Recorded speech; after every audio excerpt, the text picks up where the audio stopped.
is the Big O Show. This is the Big O Show.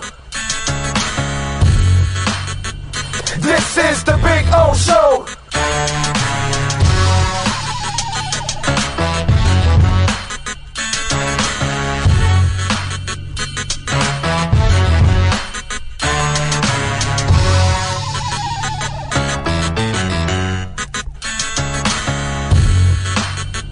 This is the Big O Show. This is the Big O Show.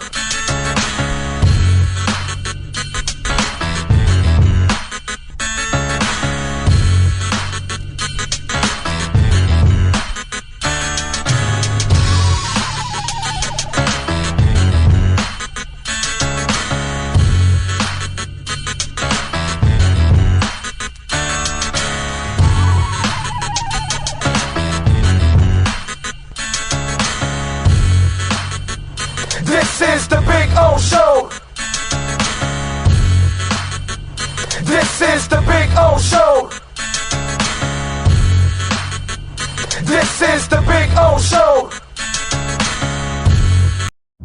Starting in August, longtime Miami Heat insider Ira Winderman joins the Big O Radio Show. Ira will give insight twice a week on your favorite NBA team. Heat fans get the information you crave from one of the best in the business. From weekly appearances to breaking news, join Ira Winderman exclusively on the Big O Show.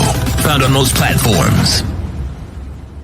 There's no need to drive around South Florida wasting valuable time looking for a new or certified pre-owned Acura. Go to the #1 volume sales dealership in the Southeast United States. Craig Zinn's Acura of Pembroke Pines. Purchase with pace and space in a dealership tailored to your needs. From home buying to providing that personal touch. Contact the 2020 Satisfaction Award winner Craig Zinn's Acura of Pembroke Pines. 888-776-5123. That's 888-776-5123. Or visit them at 15601 Pines Boulevard in Pembroke Pines. The viewpoint, statements, or beliefs expressed on the following program by the host, guests, or callers are not necessarily the opinions of FantasyXS.com, Media Group Inc. ownership, management, sponsors, or website.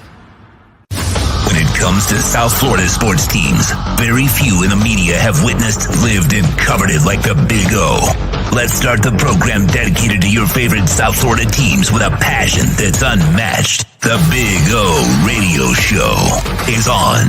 Here's the Big O.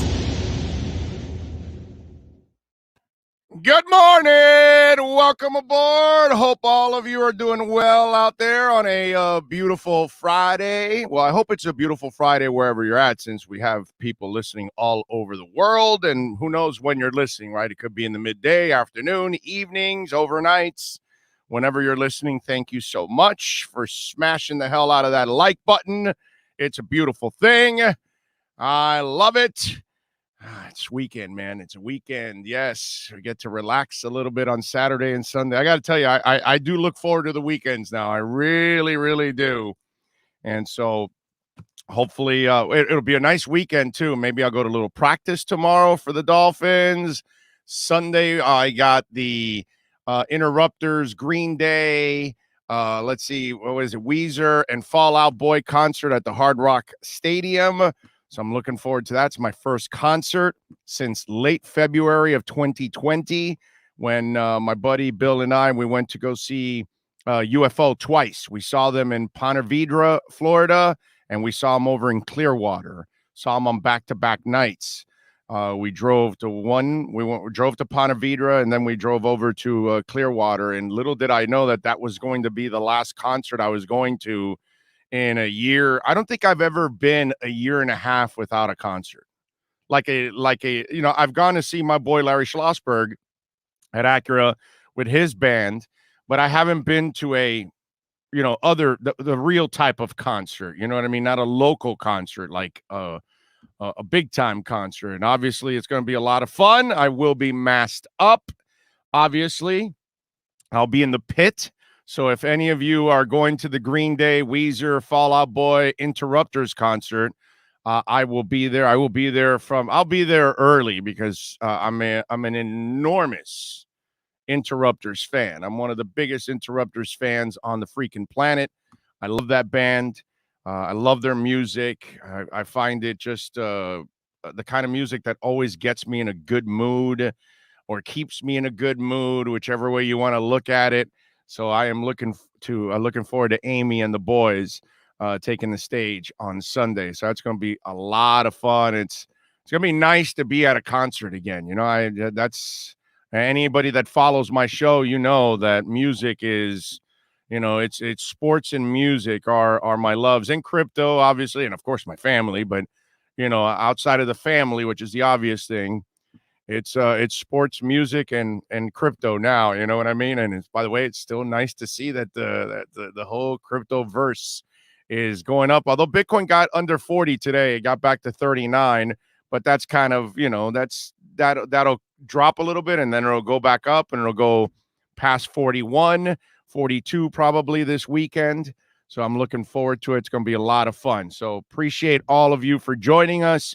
Omar Kelly will join us at 10:30 for the EJDconstruction.com Miami Dolphins report. And get used to it now during training camp that we'll do a lot of it in the 10 o'clock hour now with Omar, because usually with practice and all that, we've got to get it in. So it might even be 10:15, 10:20 sometimes that he comes on. Today it'll be 10:30, but normally we were doing it at 11:30. Maybe we can get back to that when the regular season rolls around, but we got to see what the schedules are like and all those kind of things. The Ira Winderman reports too. Before the season starts, maybe we'll have some pretty set times to have them on. But, listen, man, we're in a digital world. It's really more about after in the podcasting. And that's usually where people listen to is after. Us live folks, we're a tightly, knit group here. The folks that actually watch the show live and listen to it live and that kind of stuff. It's not, we're not the majority of the audience. And which, by the way, speaking of the majority of the audience, we have crossed the 3 million mark, which, by the way, we are really closer to 4 million. The problem is I can't add the on-site downloads that I did for 6 months. I can't add them to my total here because it was a separate account. I tried to add them because it really is part of the show. It's really my show, obviously. You know what I mean? So I'm missing another 700,000 downloads that I can't add. So really, we're closer to 4 million, but whatever. Officially on this show, we have crossed the 3 million mark, and we thank you all out there for helping us with the downloads and obviously giving us incredible numbers. The numbers have exploded as of late. 4 million will come by really fast at the pace we're at now. So thank you all out there. So I really, really, really, truly appreciate the immense support that you all are giving us, and can't wait to get this football season started. We want to add more elements to the show so it can expand and give you guys the kind of local coverage that you deserve. You know what I'm saying? It's that's what I'm trying to do here. Yes, I love my football, but we're going to cover basketball. Ira told me, hey, you sure you want to have me on, during, football week? It's so intensive. I said, yeah, man, of course, because the people that love football will listen to all the football content, and the people that love basketball and love you are going to want to hear your content. So, everybody's got their time. Hey, look, I'll talk Inter Miami today. Why? Because they play tomorrow. I love Inter Miami. I love soccer. I want the soccer team. I want the hockey team. I want the baseball team. I want them all, to succeed. Baseball, Marlins are back in action tonight against the Yankees, So, I'm not, just because obviously we're football intense here, and we'll have Manny Navarro at 12:30. We'll have Omar Kelly at 10:30. We're not going to leave out any of the other sports. We're a well-rounded show here, and we like to talk about everything and give every sport its due. That's something that we do here. And listen, for some of you out there that may not be a fan of one or the other sport or something like that, be a little bit more accepting. Give it a little time. Maybe you'll learn a little bit more. Maybe you'll learn to like it a little bit more and appreciate what some of these athletes do here locally in South Florida. So, we can't change people, right? I mean, if you're dead set on football and basketball being your sports and you don't want to get on the baseball bandwagon, I get you. It is what it is, or hockey or soccer. I get it, but give it a chance sometimes. It might end up working out for you. Don't forget, folks, as we load up the chat board, please smash the hell out of that like button.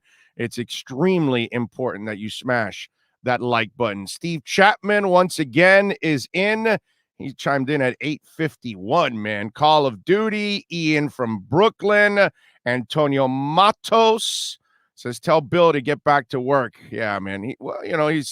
He's trying to get through that rehab, bro. Okay, it's a tough one for him. Steven Gonzalez is in. Tom Flores, GP Trap is in, and also reminds everybody to hit that like button. Christopher Moss is in. Lisa Rose says, happy Friday, Big O peeps. What a match. U.S. women's soccer on Tokyo semis. Rapinoe for the shootout win. The ladies are fun to watch, aren't they? I mean, they are, although I got to say, our younger men now are starting to play the kind of soccer that a lot of us have been envisioning and praying for and wanting to happen on the pitch. So we're making headway now, finally, on the male side, that they've got a chance at, they should, listen, I've said this for a couple of decades now, and I'm sorry, Costa Rica, and I'm sorry, Mexico, and I'm sorry, Honduras, and I'm sorry, everybody in the CONCACAF and the North American, Central American area. The U.S. should be kicking everybody's ass. Okay? They should be kicking Mexico's ass up and down everywhere. Okay? Mexico should not be competing with the U.S. in anything on the sports level. All right? Nothing. Boxing. That's it. Okay? That's it. They can come up with great pro boxers. They don't have better athletes than the United States. It's embarrassing where we've been in soccer for decades now. It's time that we have our best players play soccer, which it's happening now because younger players are, they're playing FIFA, they're learning the international game. They're realizing, holy crap, there's a lot more money out there, that I could go get instead and play soccer. And so now that stage is opening up. Okay. I'm sorry that I'm, whatever, full of myself as an American or whatever, but we should be kicking everybody's ass up and down. We should be laughing we should have 11 guys against Costa Rica on one leg kicking their ass. You understand? Costa Rica should not even be anywhere in the same zip code as the United States. Shouldn't be anywhere in the same stratosphere. Neither should Mexico. And the fact that they have struggled against Mexico is unfreaking acceptable. So now, finally, we're starting to get there. And we should get there. We should get to the point where we pound the shit out of Mexico every single time they play them. They should embarrass Costa Rica every time they play them. They should crush Honduras every time they play them. Okay? None of these teams in the Caribbean, Central America, North America, not Canada, none of them should be hanging with the United States of America. Not even close. So the fact that they've struggled for decades, they should be like the women, that the women kick everybody's ass, same thing. United States has to get to the point where they can compete with Argentina and England and Brazil and Spain and Germany on a consistent basis. That's the level they're supposed to be at. They're not supposed to be screwing around with this lesser competition in this part of the world. Okay? There you go. That's my attitude on what's gone on with U.S. soccer. So it's about freaking time we get there. But to your point, Lisa, our ladies are a pleasure to watch. They've been a pleasure to watch for a long, long time. They play the game a lot better than our guys. They just get it. But our guys are finally catching up, which is really, really nice to see. Let's see. James Roman is in. He says, I'm healthy, and the U.S. men's national team will play Mexico in Sunday's Gold Cup. It's a beautiful thing. Just kick their ass on Sunday is what we need to do. JG Long is in, so Malaysia's checking in. Let's see. John C. says, let's go, Big O. John Santos says, good morning, Big O. I was listening to 89's channel on Sirius XM. Culture Club came on. Aren't you supposed to wear a Culture Club Yes, I am. And I'm in the process of losing weight so I can fit into that damn Culture Club shirt. Yes. Yes. Not lying. Hold on.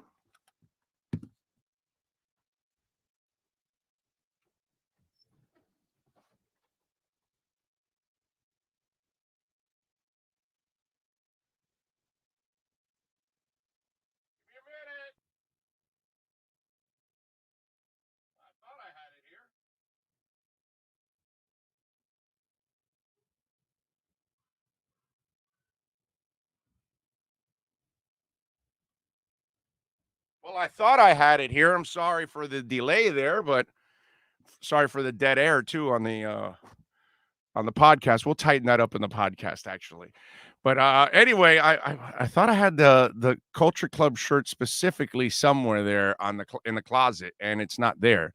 I was going to actually show you the shirt, but yes, I am going to wear it. I promise you, I'm going to wear it. I just gotta. I don't want it to be like like I'm stretching George's face, So let me lose a couple more pounds, and I will wear the shirt. I promise you that. So yes, I will. Let's see. Good morning, Big O Nation. Have a fantastic day. My quote of the day: never miss an opportunity to put a smile on someone's face. It might be the only one they get today. Amen to that, Rosendo. That's a good one. Eddie Lepp is in. Mark Guy is in. Gus 1388. MTG Ectoplasm says, what's up, Big O? Greetings from Central Jersey. John Rouse is in the house. Richard Hernandez. Martina Davies says, Big O, sending love from the UK. Thank you, Martina. Appreciate you. Thank you. And love back to all our friends out in the UK. Thank you. We got a lot of great Dolphin fans out there in the UK. Richard Hernandez says, Big O, you made a guest appearance on Dudley Do Wrong. Yes, I did. That was cool of you. Thank you. Well, Dudley's a good dude, and I thought it was a cool idea to join. I had a great time. I told him anytime he wants me to come on, I appreciate it. And by the way, I also appreciate a lot of you that saw me on Dudley and have followed the show on Twitter, on subscribe to the show. You're actually participating on the show now, and thank you all out there. And I appreciate you, and I appreciate Dudley also exposing our show to his fan base. So thank you very much, man. It's very kind of Dudley and everybody else that has supported our show. I really, really appreciate that. Christopher Moss says, honestly, my love is football, but mostly all my Miami Dolphins fins up. Damn right. Isais is in. R-Rod is in. T-Bone is in. Bill had a car accident, and he has been sidelined dealing with some back issues. So hopefully he'll be able to join us. He still helps out a little bit, on the side, but he can't be here live on a daily basis, those kind of things. Mexicans can play football. They have great players who have also come to play England. Yep, they have, but our talent is better than Mexico's. Our talent is superior to Mexico in every way, shape, and form. We should not be struggling with Mexico. We should be kicking their ass left and right. We should be competing with your boys in England. We should be competing with Brazil. We should be competing with Argentina. We should be competing with Spain. That's the level that the United States supposed to be in, because that's where they're in everything else in the world. So the only thing that they trail is in this damn sport. This is the one sport that we have not really focused in on. So, I'm sorry if I have a higher standard of expectations for the United States, but I don't feel anybody in North America or Central America should be hanging with the United States at all in anything, period. I don't give a shit what it is. Baseball, soccer, hockey, football, track, you name it, they should be kicking everybody's ass. We got 330 million people in this country. We have more resources than all of those countries combined. There's no excuses. None. Zero. And I'm sorry, but that's the level I hold the United States at when it comes to soccer. They need to get to that point. Jamie M is in. Raza is in. Omar Lopez. Let's see, what else do we have? Jose Calderon. Lee Michael Morrison says, checking in and smashing the heck out of the like button. Happy Friday. Just say no to beached whale logo. There you go. Amen to that. That logo's terrible. Let's see. Kane Ike says, I'm watching because I loved you on Dougly Do Wrong. Thank you, sir. I appreciate you. That's very nice. Rob P says, first time on here. Saw you on Doug's show. Thank you, sir. Let's see. You'd suck says, you're the best, Big O. Oh, you do suck is what it says. It's kind of weird, right? The title is You Do Suck, and then it says, you're the best, Big O. Yeah, it's awesome. Let's see. Herman says, U.S. over Mexico any time of the day. That's the way it should be. It should be. The girls' soccer team should spread the winning attitude to our men's basketball team. Our men is it's a different deal with our men. Good morning. Oh, everybody, heads up. Practice for the Finns has been moved from 10:30 to 2:30 in the afternoon. Yeah. Martina says, yep, I found you through your appearance on Doug's show. You were great. I love the Dolphins and can't wait for them to come to London. Well, Martina, you are going to enjoy a heck of a season. Like I said, 2021 is the tune-up. 2022 is the title. So, Martina, I better see you and all the Dolphin fans in Europe, in Arizona, next year when we're all there to capture the Super Bowl. It'll be the 2022 season, but we'll win it in 2023. You know what I'm saying? But, you know, that's what it is. This year is the tune-up. Next year is the title. That's it.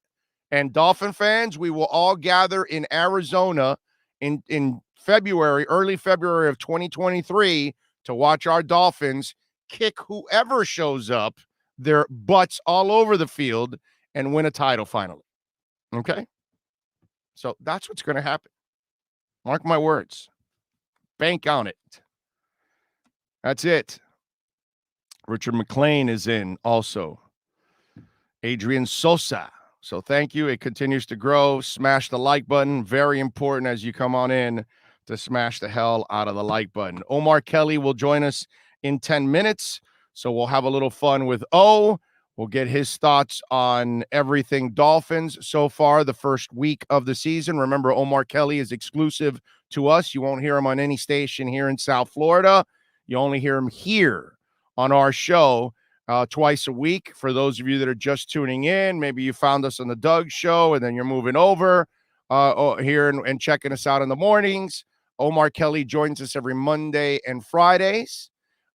Starting next week, Kyle Krabs will be exclusive to us. You won't catch him anywhere else in South Florida either. And he'll be on Wednesdays at 11:30. We're adding another element to Dolphins-wise. It's just a matter of time. It's already in the planning stages and agreed to and everything. We're just waiting on everything to fall into place. And then we are adding that. And we're adding a couple of other things that I'm working on, too, behind the scenes. As we try to help the show grow. Ira Winderman next week will join us twice a week on Tuesdays and on Fridays. So he'll give us 2 Heat and NBA reports throughout the year.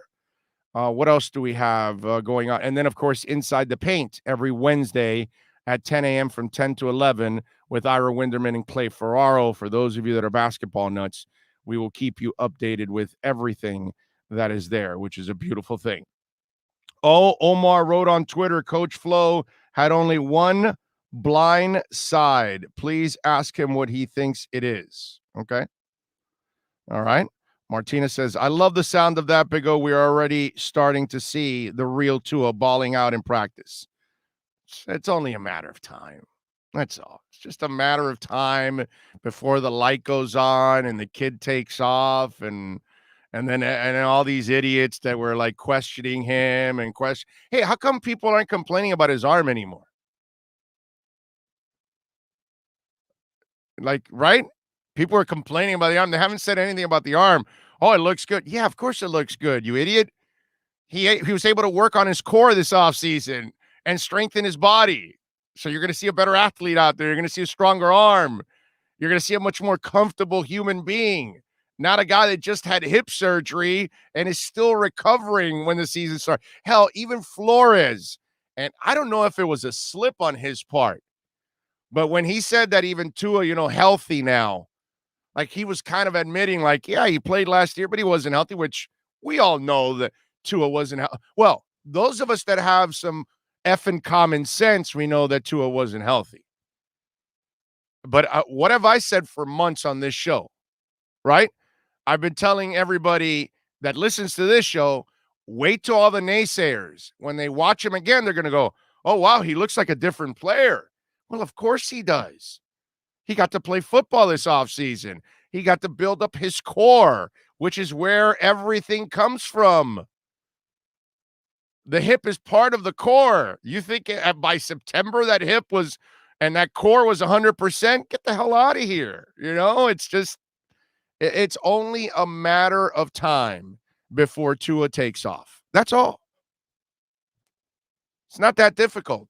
They have a guy finally that can make others better around him. They don't have a guy that's just a facilitator. You know what I mean? Half the league, 60% of the league, that's what they are on their best days. Game managers and facilitators and things like that. The special ones are the difference makers. And that's exactly what Tua is.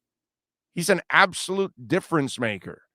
But you have to give him some time here because he's coming back from one hell of an injury. An injury that most of us would struggle to just do our regular jobs every day. And this guy's got to play NFL football. So it's only a matter of time before Tua completely takes off and people then go, oh, okay, now I see why they drafted him. Oh, wow, yeah, intelligent. Wow, creative. Oh, okay, ball placement. Wow, crafty, accurate. All these things are going to start popping up. Great leadership, understanding, great dude. Thank God he's not going to get arrested. Oh, thank God he's not the idiot that's going to be calling IG models all the time to get whatever part of his body massaged that he needs. All these kind of things that you're seeing with other guys, you're not going to see that with Tua. So it's just, that's all it is, man. It's a matter of time before everything kind of comes together.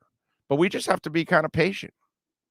That's it. And patience has always been something now that's hard for any Dolphin fan because the end of Shula was so frustrating. And then Jimmy was really an incredible disappointment because he talked a lot of shit. He bumped Shula out of the job because he was, working that job angle from the TV booth. And so the team ends up pushing Shula out for him, and he brags about being special, and they were never special. He did a good job putting together a defense, but he never created a special Dolphins team like Shula did. And then it follows up with Wanstead, and it follows up with Cam Cameron and Tony Sperano and Adam Gase and, who am I missing? What's it called? Joe Philbin, all this just garbage. And so it's hard to tell a Dolphin fan to be patient when they've been waiting, 30 years now. And I get that. I understand that. But I also want to remind you that you're in the middle, while you've waited for 30 years, you're actually in the middle of the fastest rebuild in the history of the NFL. Okay? I mean, let me phrase that again for you. You are in the middle of the fastest rebuild in the history of the NFL. Okay? Nobody has done this where they tore the team down to the bone, loaded up with picks, and they're reloading the team up from ground A, bro, from the bottom to the top. Most of the talent is all new. Most of the talent is all the guys that have been scooped up the last couple of years. And this GM may have found his coach and his quarterback in the first 2 years. Just sit back and just think about that move right there. What effing GM has done that in a quarter century? That can go out and hire the right coach and find the right quarterback. And I think he nailed both.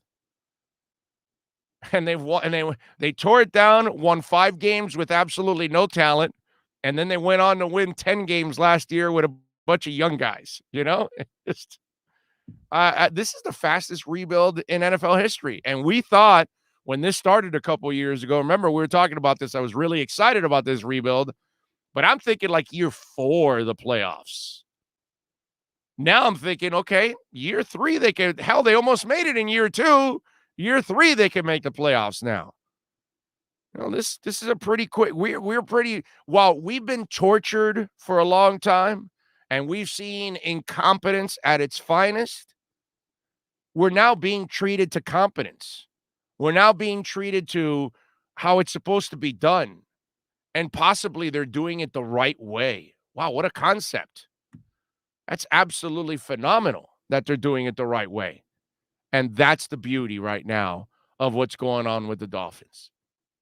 So we have to be pretty appreciative of what's finally happening for us here in Dolphins land because, man, we deserve it.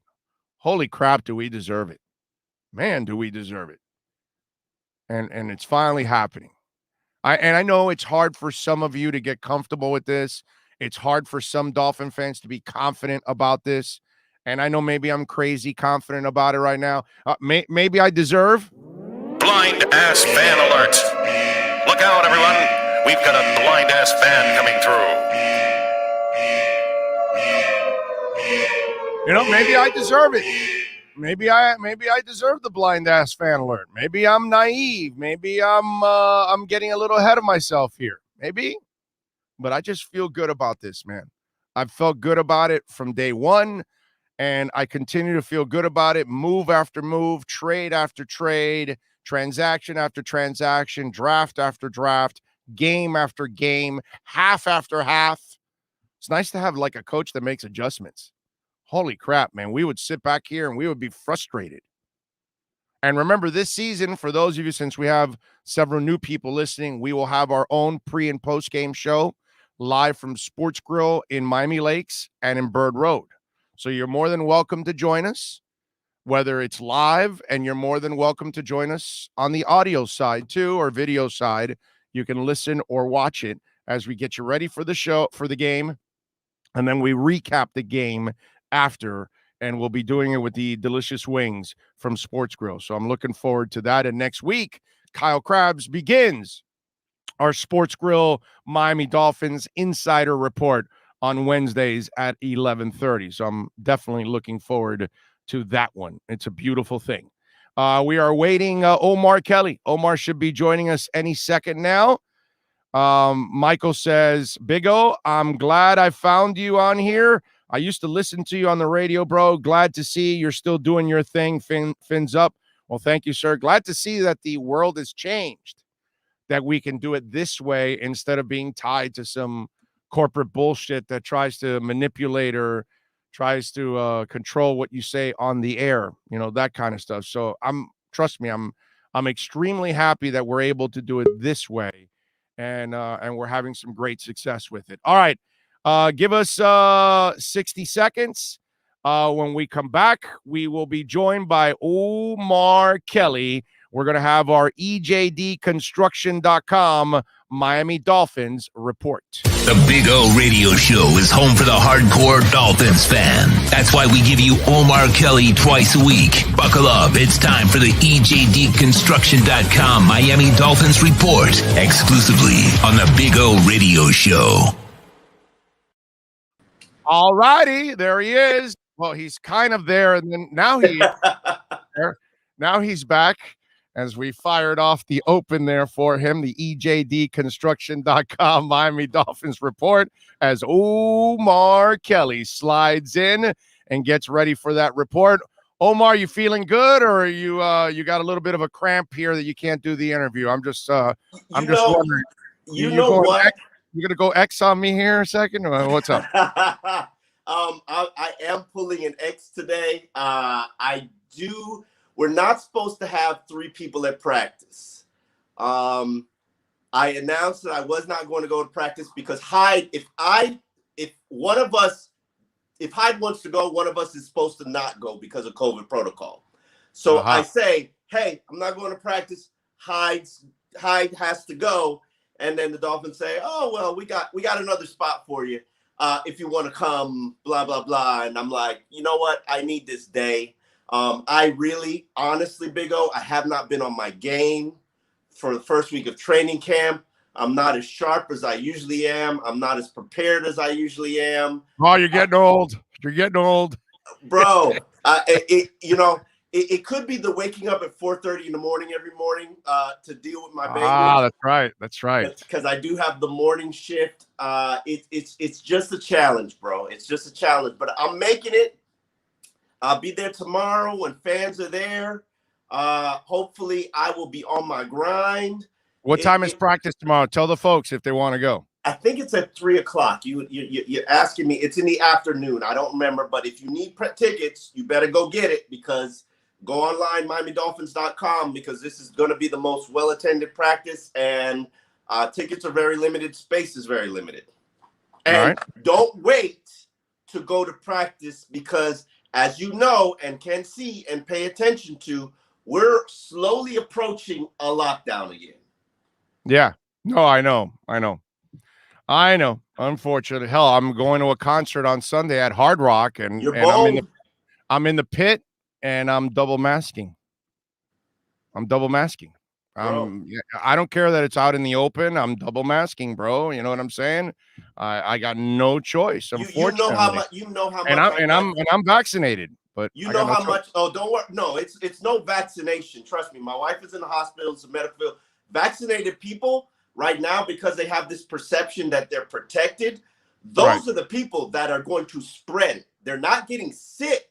Right. But when you're going to catch it, you're going to carry it. You're not going to know you have it, and you're going to pass it on to somebody who. Yeah, I can't deal with that. I don't want to deal with that. I don't want to know that I passed it on to anybody, dude. I want to go to a Jack Harlow concert so bad, but I just can't do it, bro. And if you haven't listened to Jack Harlow, you're going to like him. Call Tyler Hero. He'll get you backstage. If I knew Tyler Hero, maybe. Yeah. See, if you were on the Heat beat, you might have the hookup. You know what I'm saying? Yeah. So, and by the way, kudos to the Sun Sentinel. I didn't know you had 3 reporters left that could cover the Dolphins. Oh, that's some cold stuff, Big O. Listen, it's tough out here on these media streets. You know. I know, man. Look the papers are dying. That's why I'm kind of surprised. It's you, Hyde. Who's the third person, by the way? Furones. That's right. They got Furones on the beat. That's right. Furones got the call up. Good for him, man. It well earned. He's been grinding. He's been long time. I usually got to train him a lot. And he does things before I even ask him to and say it. Yeah, no, he's got it, bro. He's got it. I brought him on the show. He's got it. He just needs an opportunity. That's all. Absolutely, and he cares, which is half the battle. Right, and you know that in our business, the people that care are the people that really will do the job. You know what I mean? The people that treat it like a job, they won't excel in this job. They just won't. That's just the way it is. So. We saw X, I'm not believing the injury, obviously, that he's, tweaked or whatever it is. But is this kind of a sign of things to come? Let's just put this X situation where it is. And I don't want to, I think discussing X on a daily basis, he's going to talk Saturday. Discussing X on a daily basis is pointless. X is angry. X is mad. X is frustrated. X is going to make you angry, mad, and frustrated at this very point. Now, and you better figure out how to deal with it or get rid of him. Your choice. If you're going to be adamant about not getting rid of him, then he's going to keep pissing you off till he feels like he's done pissing you off and it's time to get focused for the season because that's what he cares about. He cares about his performance. 22 interceptions for 56 games. He wants to keep adding to that to probably get to the 30 total. And truthfully speaking, X knows performance on the field is what's going to get me my money. Well, okay, so here and listen, I've told you and I have talked about this before. I'm kind of dead set on I think the Dolphins want to get through this season with him and then trade him in the offseason because The salary cap hit is less. It's a hell of a lot more manageable. They'll know where everybody is at draft-wise by the end of the season. You're kind of playing a guessing game now. I think the only way they trade him now is if somebody comes out of left field and, if Bill O'Brien was still in the league, and then maybe they could trade him because then somebody would come out with like a ridiculous deal, and they would part ways. I believe that Arizona is probably their best hope to get a deal done for the first and the third that it will probably take to get a deal done.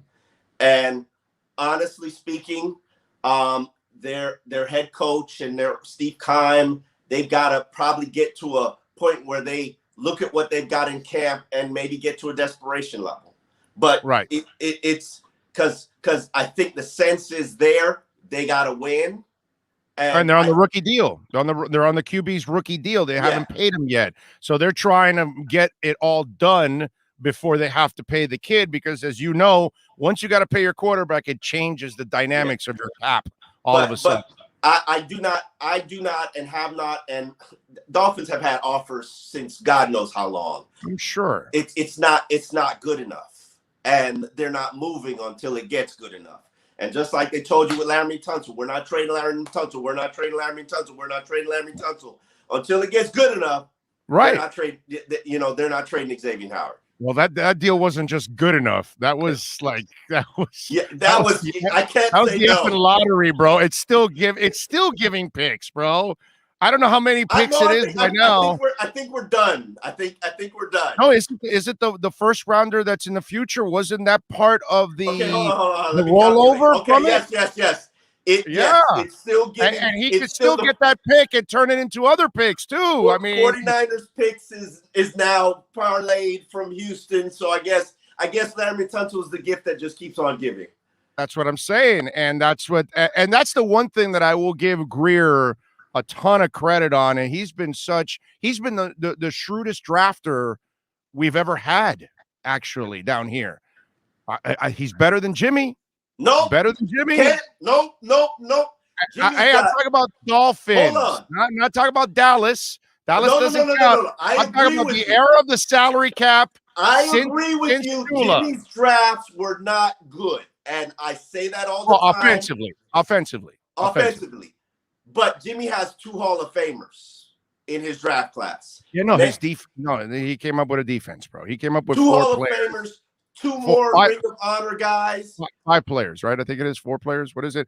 Sam Madison, Pat Surtain, Zach, Jason, 4 guys, because Tim Bowens was Shula's guy. So, but Gardner was pretty good too. Gardner was that was a short window. That Gardner was only a couple of years of his dominance, and then his back, and then it was done after that. Yeah, you know what I mean. But he was a game changer. There's no doubt. Until Greer gets to the point where he's got 4 like that, and they're actually on the team, not Laramie Tunsil, not Xavien Howard, which are his stars of his draft class. And Minka. He can draft. Dude can draft, bro. Yeah, the dude can freaking draft. They'll all be playing somewhere else next year, Big O.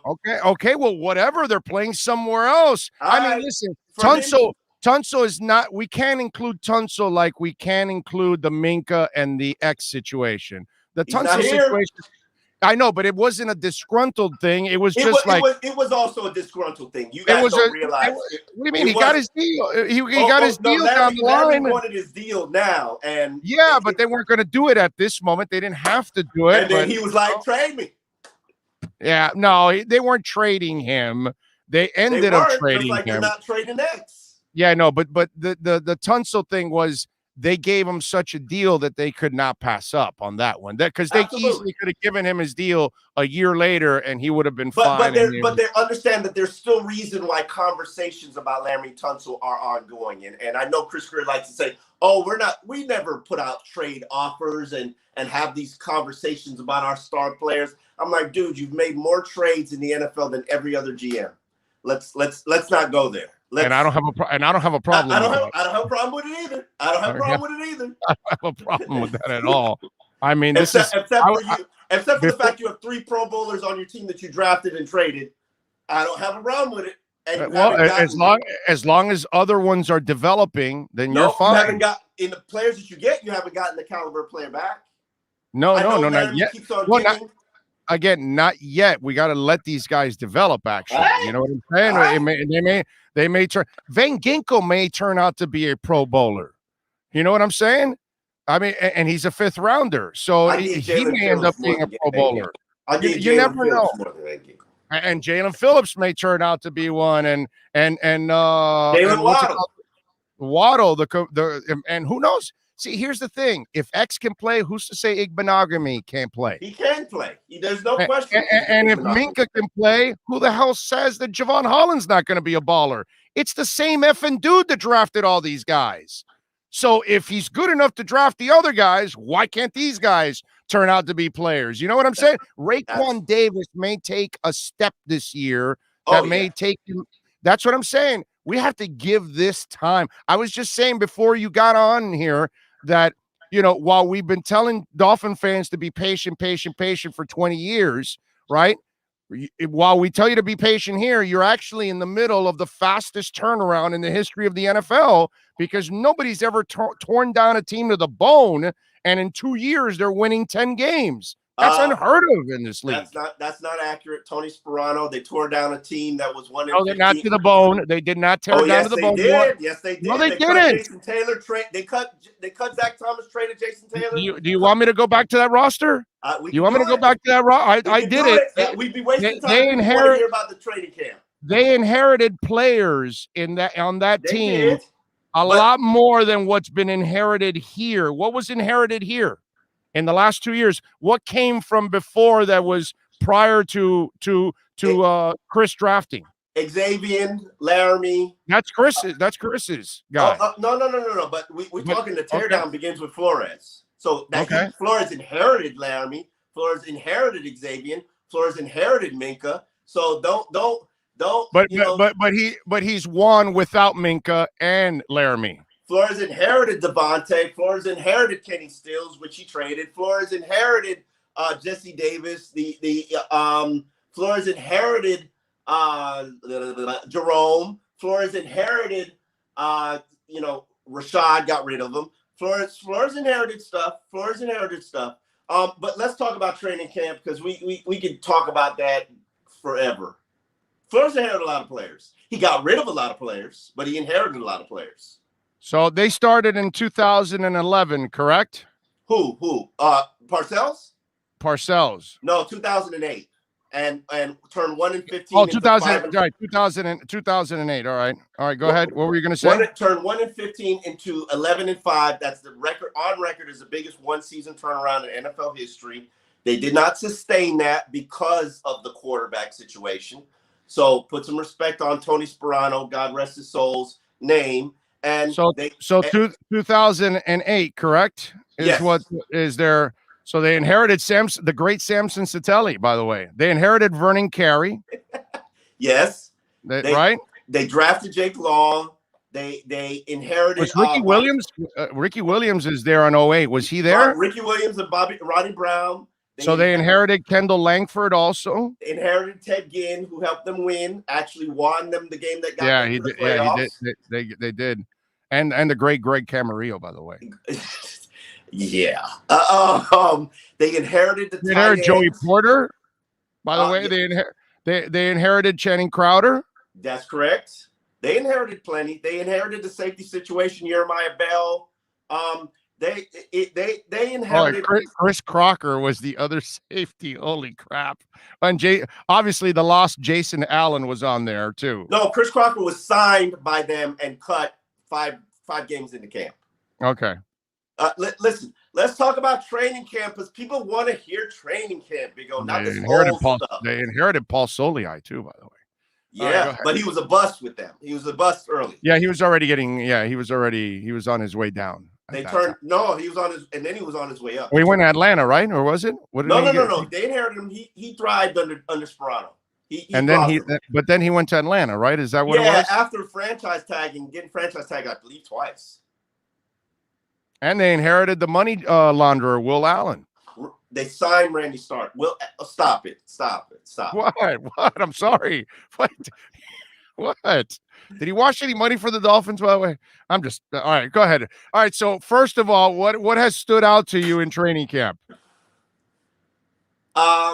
Offense is a little bit more productive, scoring wise, big play wise, than I normally see in the first couple of days. Tua and Brissett both look, I'm not going to say good, efficient. Understand, I will not say good because my standard for good is what I've seen, which is Chad Pennington, Ryan Fitzpatrick. They're very efficient. And I like the way the Brissett attacks the middle of the field. I haven't seen a quarterback do that in a very long time around here. Pennington might have been the last guy that did that, where he's literally carving up these linebackers and safeties. Props to him. I didn't expect him to be as good as he is. Albert Wilson is balling. And when I say balling, he's the number one receiver on this team right now. And that's very smart of him because that'll either get him a job here or traded to somewhere else. Yeah, I'm not trading it. I'm just being honest. I'm just saying he either stays here or he gets traded instead of cut, is what I'm saying. If I told you pick up his current contract as well. He ain't getting cut. I mean, I'm just thinking for him. Cut. He's not getting cut. That's why I'm saying that he either makes the team or he gets traded. And he's smart because that keeps his contract alive, and then somebody will pick it up because, as you know, if he gets cut, then he's going to be forced to sign for the minimum somewhere else, probably. He's not getting cut. I don't even think that's even I know that. I know that. I'm just saying. Yeah. The backs look very fast. Gaskin, there was a play yesterday, not even the touchdown play that the Dolphins tweeted out from Ahmed. But there was a play yesterday where Ahmed takes a wheel route out the backfield and absolutely takes off. I swore it was Jalen Waddle. And I was like, holy crap. And Waddle, understand, and everybody knows, Waddle is at a different speed than everybody I've seen in the NFL. There is a different speed to him. Like, if you think Jakeem Grant is fast, trust me, Waddle would bust Jakeem Grant's ass. The dude can draft. I'm just saying. But go ahead. For Ahmed to have produced that type of big play or have produced that type of speed, I'm like, I like the two Washington backs. Everybody else is, but the two Washington backs, they're pretty good, and we haven't even put pads on. Robert Hunt, like the step up he's taken in this game. Center, mystery meat. Well, how's Dieter done at least? I'm not really worried about Skura and the snapping and all. That's a bunch of crap. He'll fix that. I'm not worried. He's a veteran. Dieter had a good day one, bad day two. Okay. All right. Consistency is what's going to get you that center job. Sure. And truthfully speaking, let's not evaluate them until they put on pads. Right. Yeah. Right. It's not. I'm rooting for Dieter because I know how hard he's worked, and I know the push that he's put on himself to get back to prominence. Solomon Kinley looks lighter than he did during training camp. God bless him for whatever he did. Probably he swam 10,000 laps. And he stopped hanging out with me in the drive-thru, so that's really important. But go ahead. So it's going to give him a chance to regain a starting spot. I'm not saying that, and also what's going on the offensive line right now in terms of the injuries. Even Jesse Davis sat out a portion of practice yesterday. It's kind of worrying me. Give me a little bit of IBS, as the offensive line always gives me a little bit of IBS. But this is too early for this, which is why they've added 3 offensive linemen in the last week. We'll see and know more when pads come on. Jalen Phillips looks good. He's an athlete. Shaquem Griffin, pleasant surprise. Even though I would say right now, based on how Jacoby is busting that ass in the linebacker unit, I would say the second-team linebackers probably need to step up, but Shaquem looks like the best of the bunch. Okay. All right. All right. Good stuff. Remember, you can follow Omar Kelly on Twitter at Omar Kelly here for the EJDconstruction.com Miami Dolphins report. He does it every Monday and Fridays, and it'll be mostly in the 10 o'clock hour. Now that we've expanded the show, expect Omar to do a lot of the reports early on in the 10 o'clock hour. So he'll be joining us on a consistent basis in that first hour. We start to talk a little bit about you mentioned the injuries. Will Fuller, what do we know? Hammy. So it's not the foot? Some people said it was foot. Who's saying foot? I don't know who, but somebody said foot, so it's hammy. I heard hammy yesterday, but I don't. Right now they're playing the mystery game on injuries, which they can do. Yeah, they don't. You're right. They don't have to be. They don't have to say what they the don't injury have to be forthcoming. Is. And right. It is what it is. I would expect him to not work for probably a week or two. Okay. If it was foot, he'd probably be. Nah, you can't put him on IR. So I don't know. And based on what I'm hearing, who knows? The Fluker thing, how's that whole thing work out that they could still bring him back even though he's on the IR by, what is it, cutting him, agreeing to an injury deal? They're supposed to be giving him an injury settlement. I don't know if that's accurate, but that's what NFL Network is reporting. Technically, they can bring him back if the injury settlement is like a pay for weeks. And I think they'll probably pay him for like 4 weeks. And I think you can come back after 4 weeks. I have to look at the technicalities of that and if the new CBA changed it. But ultimately, the injury settlement will allow him to come back sooner than 8 weeks if he stayed on IR. So my follow-up to that is are we going to now see Jesse Davis move over to right tackle to be the guy that competes with Eichenberg at that time, at that spot? Big O, for the sake of I'm always scrutinized more than everybody else, and until tomorrow, I can't tell you who is playing where. But I will let you know that Jesse, until fans get there, it's a dumb technicality. I cannot. I got it. No, but it's fine. It's understandable. Who is playing where? But I can tell you that Jesse Davis, as usual, is everywhere. He's the filler, and Jesse Davis just says, "As long as I'm a starter, I'm all right with this bullshit." Right. That's. But I will say this: I don't think Jesse's healthy, and Jesse has been wearing a compression sleeve on his leg since OTA. That's usually never a good thing. I would think, and I haven't had a chance to talk to him, and I don't want to ask him these things in group settings, but I would have thought, in theory, that he would have had whatever the knee issue was cleaned up during that break between, OTAs and now. Mm-hmm. I don't know. I hate seeing guys with compression sleeves because it's just going to go like this. Right. And, I as you know, I'm a big Jesse Davis fan. I'm an advocate for Jesse Davis. As for all the Jesse Davis critics out there, I will say this again. Tell me the time Jesse screwed up your line. Name. No, he does a solid job of filling in and helping out. He's always done a solid job of helping. Now, look, in the end, we all know what we want to see is Eichenberg become the guy. Yeah, That's but what's supposed really to be not ready? That is the dream scenario, and Jesse Davis playing somewhere else is the ideal situation. That's what I expected. But what we're seeing now isn't that, for various reasons. I'm trying not to get suspended because I be getting suspended a lot, Big O. So I'm just trying to be a good boy. All right, but it's unfair to judge the line right now because they're not hitting. Oh yeah. Outside, I don't judge the line until pads come on. All right, tight end wise, how's the young kid looking, Hunter Long? What have you seen from him? Lost. Okay. That tight end is outside of quarterback. Tight end is annually the hardest position to play and play early, according to people inside the NFL.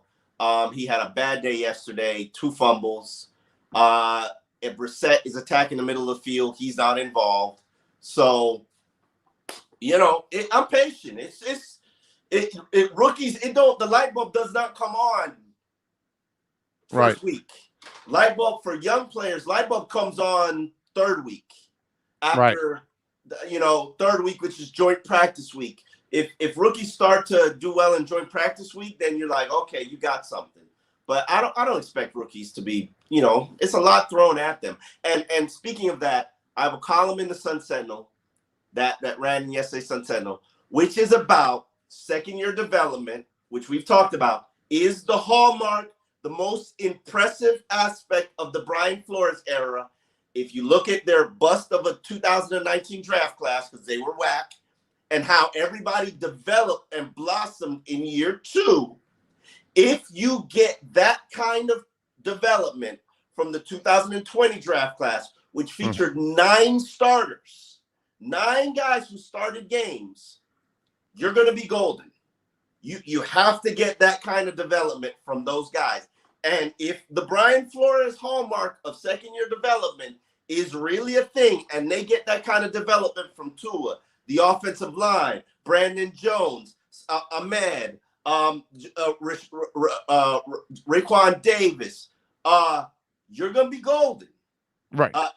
But you got to see guys make that step like Gaskins did, like Van Ginkel did, like Wilkins did, like Nick Needham and Preston Williams did.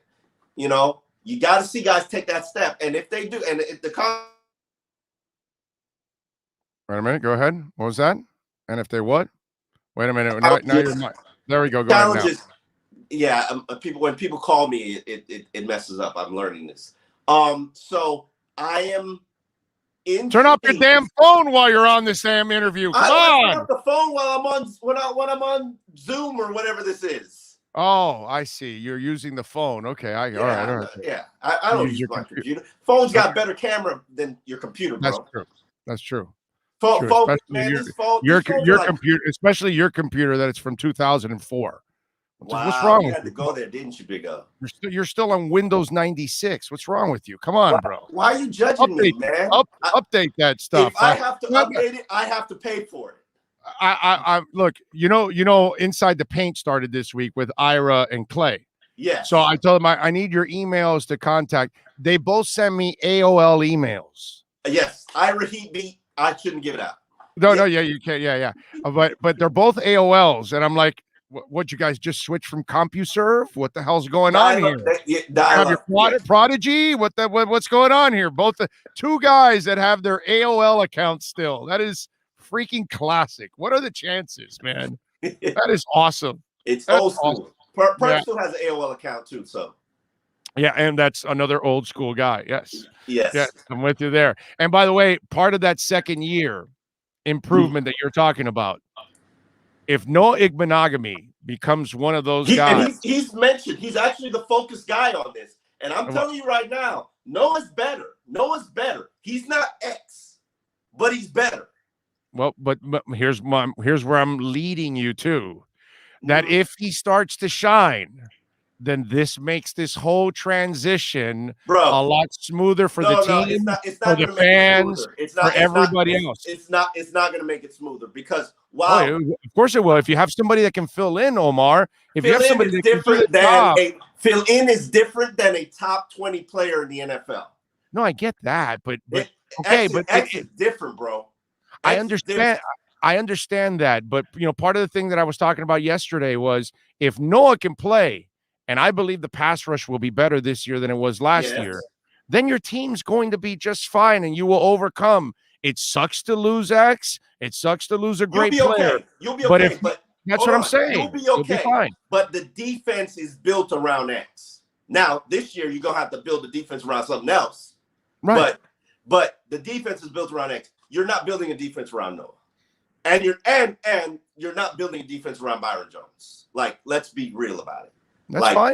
That doesn't mean you still can't be a great defense. Oh no, doesn't mean you can't be a good defense. If Raekwon Davis takes that next step, and Siler continues to improve, and Jalen Phillips does his thing, and Agba continues to be a werewolf, and you've got Van Ginkel, and if Noah can do his job, and Byron Jones can do his job, and if Xavien Howard is better than what we, if he's they advertise and all that, then all of a sudden the defense will be fine. Holland, and I can't tell you what's happening, but he's not where I thought he would be.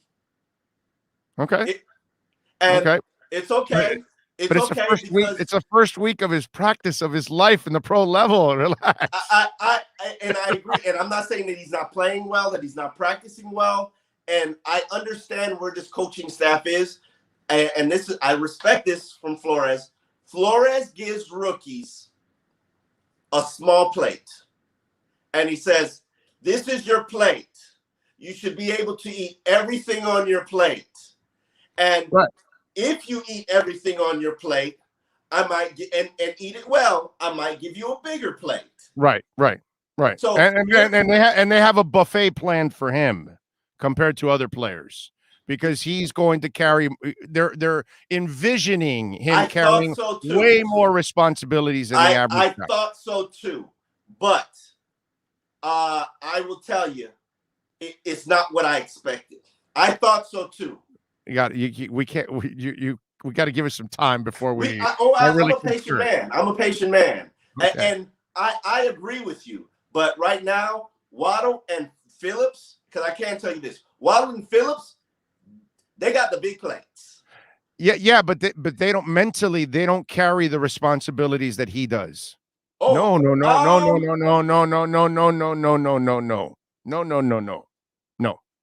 That guy's going to end up being the captain of the defense. That guy's going to play multiple positions, not just safety. They're going to want him to cheat inside and be the slot at times. They're going to want him also to have run support.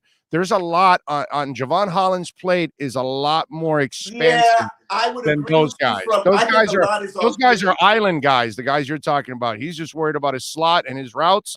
And Jalen Phillips is on the corner just trying to beat you to get to the quarterback. He is dropping back. He's got to set that edge, and he's got to drop back. He is covering some. He is covering. A lot is on Jalen Phillips' plate, and he looks like he can handle it.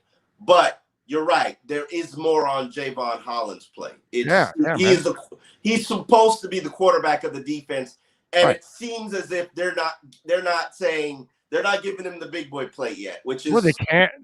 They just put the Pampers on. Let's wait till he can wear shorts and underwears. You know what I'm saying? Let's let him grow a little bit here. We're only in the first week now. Midway through the preseason, we should have a much better feel because he's had multiple practices with teams. He's had a full training camp. He's watched a lot now. Yeah. So I think that when we start having this conversation 4 weeks from now. I think we hopefully, obviously, we're talking about a different Xavien Howard because now he has more experience of what he has to do right now. Now he's kind of, he's a kid, bro. He's just in there. All right, one more. Anything else stood out to you before I let you go? Did I mention Waddle's fast? Yes. Jakeem not working. I don't expect him to be here. I expect him to be on the trade block. I remember when I told you Raekwon McMillan was on the trade block, and everybody's like, "No, he's not." And then he got traded. I expect Jakeem to be being shopped as we speak. Okay.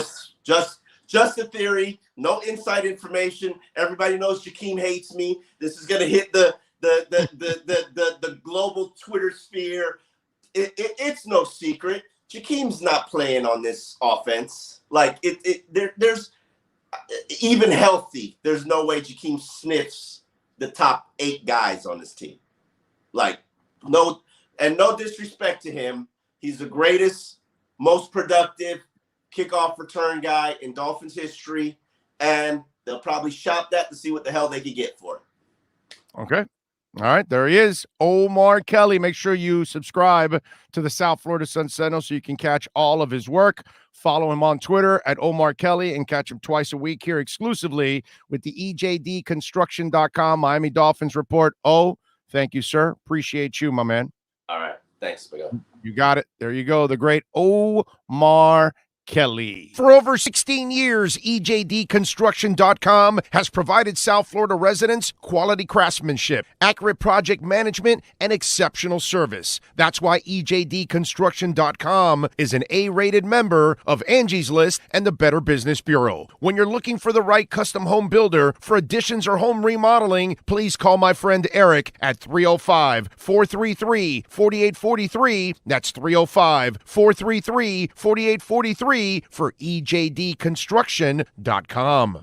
You've been listening to the EJDconstruction.com Miami Dolphins Report with Omar Kelly. For additions, home remodeling, or custom work, call Eric at 305-433-4843. EJDconstruction.com is the custom home builder and general contractor you can trust. 305-433-4843. Starting in August, longtime Miami Heat insider Ira Winderman joins the Big O Radio Show. Ira will give insight twice a week on your favorite NBA team. Heat fans get the information you crave from one of the best in the business. From weekly appearances to breaking news, join Ira Winderman exclusively on the Big O Show. Found on most platforms. There's no need to drive around South Florida wasting valuable time looking for a new or certified pre-owned Acura. Go to the #1 volume sales dealership in the Southeast United States. Craig Zinn's Acura of Pembroke Pines. Purchased with pace and space in a dealership tailored to your needs. From home buying to providing that personal touch. Contact the 2020 Satisfaction Award winner Craig Zinn's Acura of Pembroke Pines. 888-776-5123. That's 888-776-5123. Or visit them at 15601 Pines Boulevard in Pembroke Pines. The viewpoint, statements, or beliefs expressed on the following program by the host, guests, or callers are not necessarily the opinions of FantasyXS.com, Media Group Inc., ownership, management, sponsors, or website. When it comes to South Florida sports teams, very few in the media have witnessed, lived, and covered it like the Big O. Let's start the program dedicated to your favorite South Florida teams with a passion that's unmatched. The Big O Radio Show is on. Here's the Big O.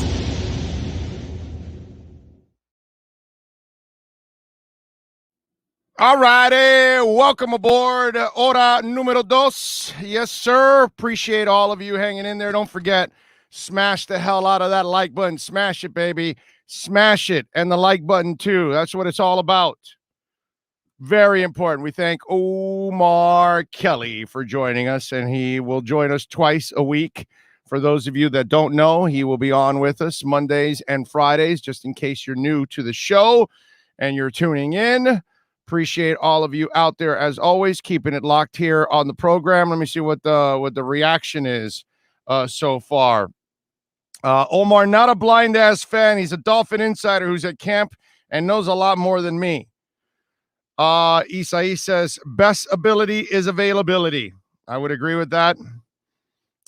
So players have to honor their contracts, but organizations can trade and cut a player whenever they want. I don't, but that honor contract point, it's a BS and lazy take. I don't know about having to. Why do you have you have to honor it? Because you sign your contract. That's it. Once you sign your contract, you got to honor it. It is what it is. Then don't sign it. Now the team, if you do something that doesn't fit what they do, yeah, they could get rid of you. That's part of the game. That's what you signed up for. Teams have to do what they feel is best for them, right? So if you're a player, yeah, you want to do what's best for you, but you also don't want to be Le'Veon Bell, because then you end up screwing yourself over. And that's the key right now for X. Handle it the right way. Don't burn yourself. So it's up to him. He signed. The Dolphins didn't put a gun to his head. He signed that contract. If he didn't understand it or he wasn't happy with it, that's his fault. It's not the Dolphins' fault. We talked about this yesterday. I think I was pretty clear on that. The problem is in this world is we have too many people that are always willing to blame somebody else for their problems. The Dolphins didn't create any problems here. X was up for a contract. He was a year away from being a free agent. He was a year away from his rookie deal expiring. They gave him a contract a year prior to it expiring. That's respect. They gave him a fat-ass signing bonus. They gave him a deal that either he was the number 1 or number 2 corner, whether he was 1 or 2 behind Josh Norman. Who gives a crap? That's his freaking problem, not anybody else's. So this whole thing about whether it's honor or not honor or that the team can trade you, bro, that's reality. But don't blame the team or anybody else because X doesn't know the rules and was too lazy to understand his damn contract. X is in this position because he put himself in this position, not anybody else. So don't blame the Dolphins. The Dolphins are doing what they're supposed to do. And they don't need to renegotiate jack shit. Okay? Nothing. They did their part already. They drafted the dude. They believed in the dude. They stood by the dude with the whole domestic issue. I don't want to hear any of this stuff.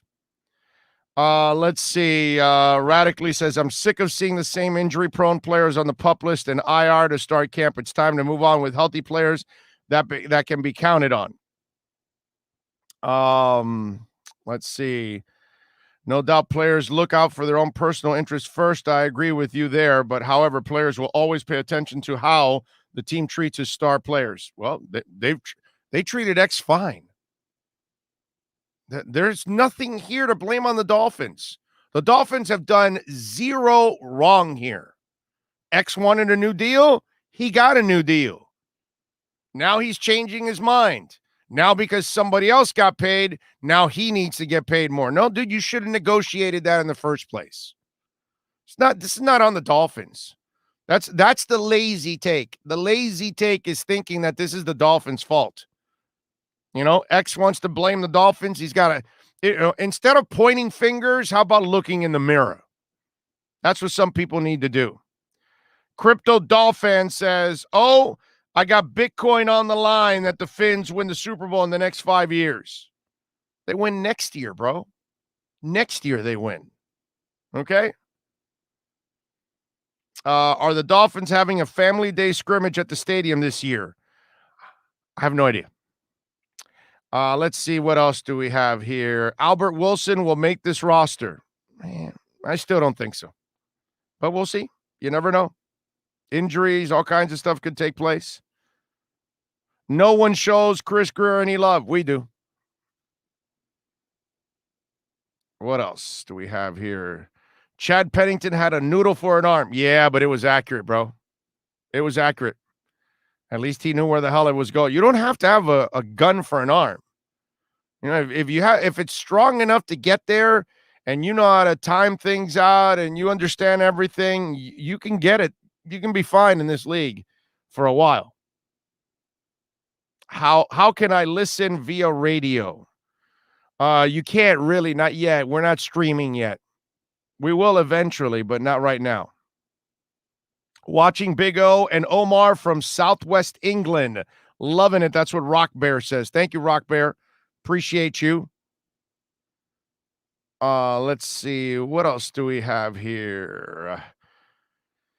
The Patriots won the Super Bowl, didn't break the bank every year to do it. They drafted, scouted. They won Super Bowl with practice squad guys. Yep. There we go. FYI, Big O, Omar Kelly and Kyle Krabs. What an all-star lineup. Best Dolphin coverage, hands down. Thank you, Herbert Valdez. You are correct on that, sir. We have better Dolphins coverage than 560 and 790 combined. We have a better lineup than 560 and 790 combined. So, yes, thank you, sir. And we're not done yet. We're actually going to add to this lineup. We've only started on this whole thing. So we will make this even more entertaining and even more informative for a lot of you out there that are actually South Florida fans. Yes, we will continue to put 560 and 790 to absolute shame. Okay? And embarrassment too on top of all that, because that's kind of what that company is. It's an absolute embarrassment. So yes, thank you, sir. Appreciate you for noticing. But that's kind of what we want to do here is create the best lineup locally in South. Well, we already have the best lineup locally in South Florida. That's not even up for debate. It's not even close anymore. Hell, they can't even do anything over in those places. So their hands are so tied that that company is bleeding out. I mean, I would imagine by January, Odyssey's already probably, filing for bankruptcy or something like that.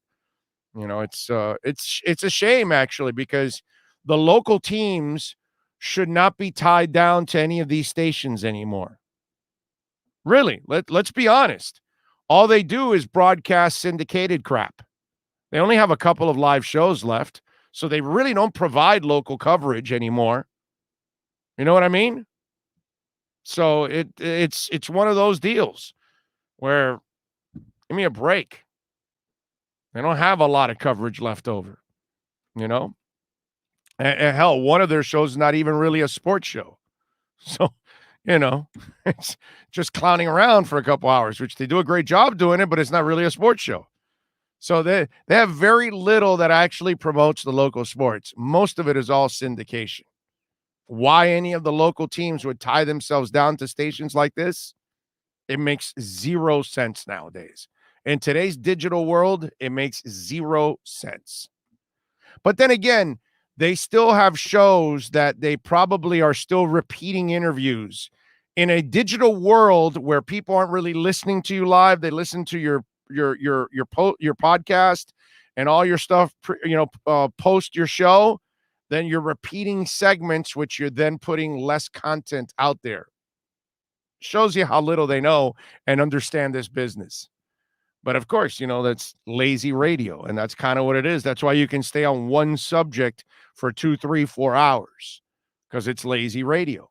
And then you provide less content for your listeners. We don't do that here. If you notice, when we talk about a subject, we move on.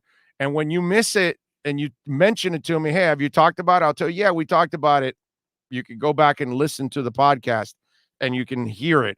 I won't be repeating it again. It's just not something we do, because in today's digital world, it's about coming up with more content, not less content, not lazy content. That doesn't get you, more listeners and more people gravitating to your show. You get less people gravitating to your show because you're putting out less content. But that's the reason why Odyssey will go down in flames and continues to go down in flames. You know what I mean? So it's a joke what goes on locally. Ian from Brooklyn says 795.60 are serving up shit. Yeah, I would agree with that. Let's see. I'm surprised he admitted that. What are we talking about? I don't know what you're talking about there, Joe and Isais. You guys must be in another conversation. The fact that X is pocket watching Byron is sad, but it shows you where he's at, bro. You know what I mean? That's why he's had some of the other issues he's had too. It's not a dude that is necessarily as mature as you would like him to be about these kind of situations. And we'll see how he handles it from here on out too. That'll be the interesting part. And this has nothing to do with his agent. This is all driven by X. X is the one that didn't know his deal. X is the one that then fires his agent. And the only reason he hired this agent is because he told him, yo, I'm hiring you because I want you to go get me a new deal. And so then the new agent has no choice but to get a new deal so he can get paid now. Because he's not going to go through all this headache to not, pick up any money here in the process for everything that goes on. Tommy in Hialeah says he agreed to the contract, period. If you buy a car and then you realize you got screwed after you drove home, what are you going to do? Give it back? No, you drove it off the lot. You're done.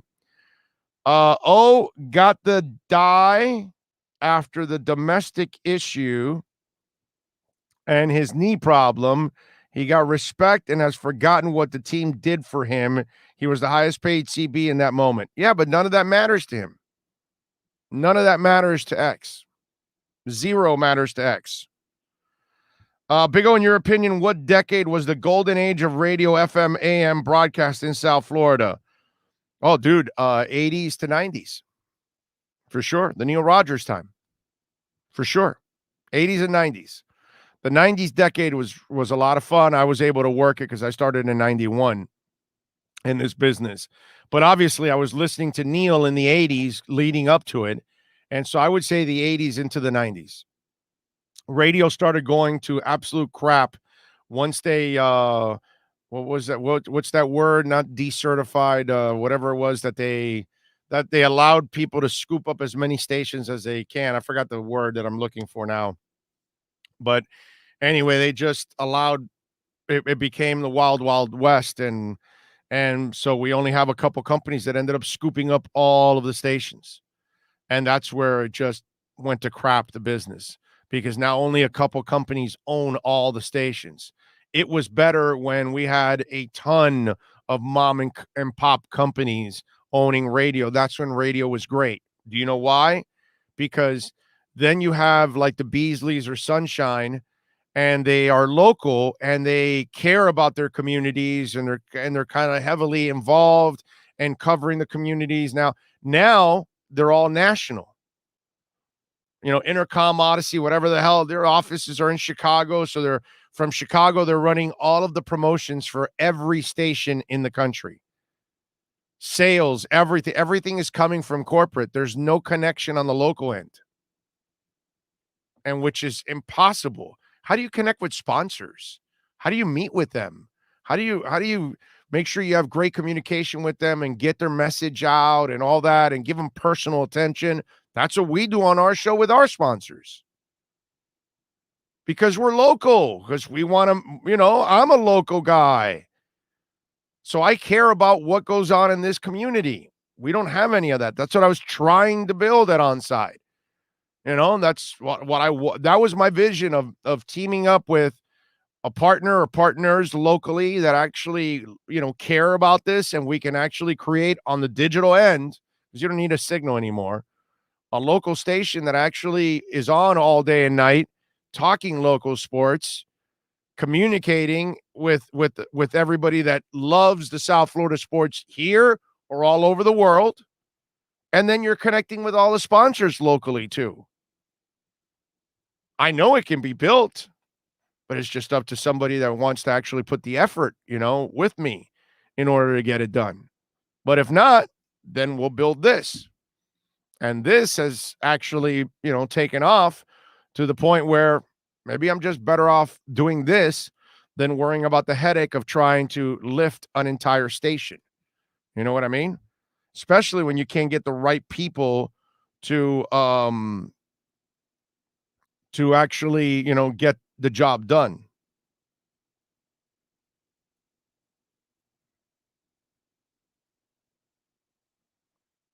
All right. Let's see what we got here. I'm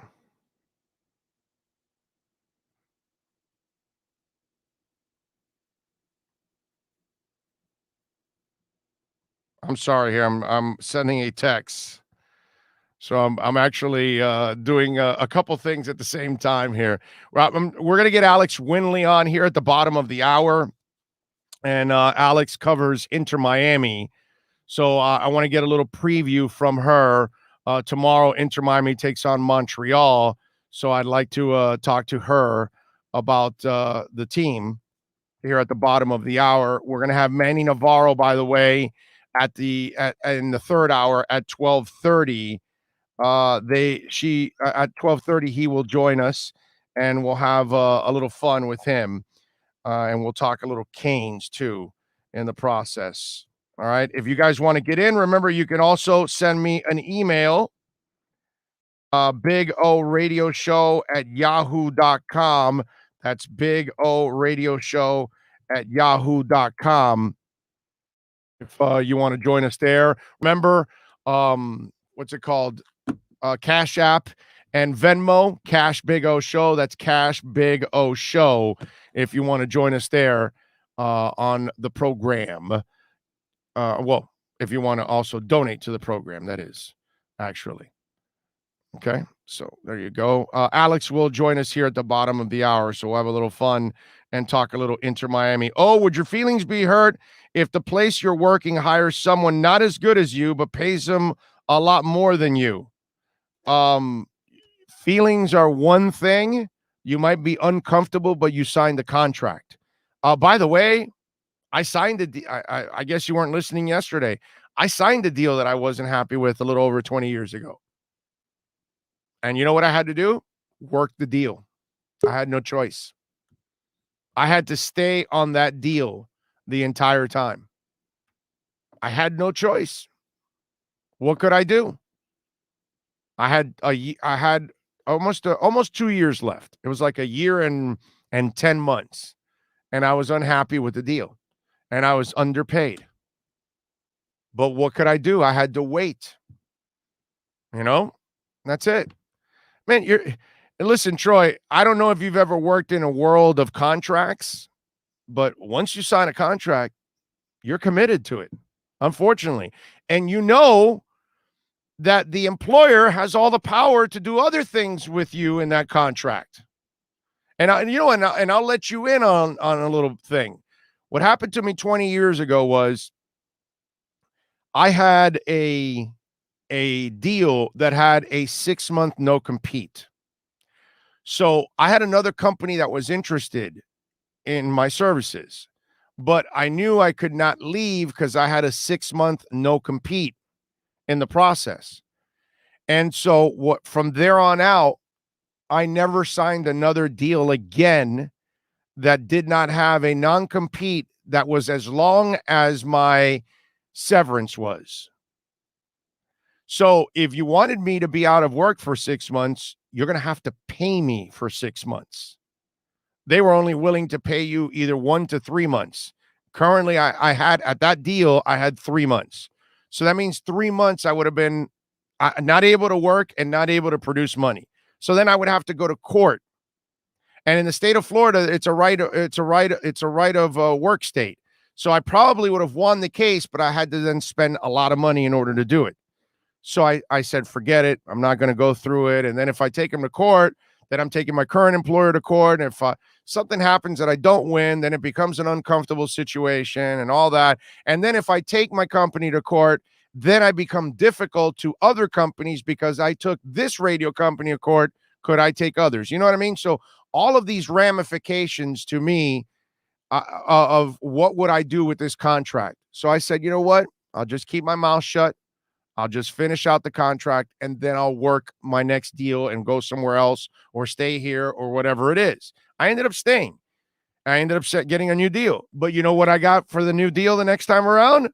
The next time around was, oh, okay, the non-compete? No, I'm not signing that. You want me here? Great, but I'm not signing that non-compete anymore. So if you want non-compete, it has to be as long as you're willing to pay. So if they wanted me to not work for a year, that's fine, but you better pay my ass for a year. And they're not going to do that, right? And they weren't willing to go 6 months. So all my non-competes were either 1 or 3 months from there on out. That last one was 3. All the other ones were 1 month. I tried to get 1 month on all my contracts. I said, no. Non-compete is 1 month. You pay me that month, and then we're done with each other. And that's what I wanted. And that's what I got on all my contracts after that, because I was not going to allow myself to fall into that hole again where these idiots want you out of work for 6 months, but they're not willing to pay you for 6 months. Hell out of here. Think I'm going to do that? Please, give me a freaking break. All right, it is time to talk a little Inter Miami football. They take on Montreal tomorrow at Drive Pink Stadium. Alex Winley is kind enough to join us now on the program. Alex, good morning still, actually. How you doing?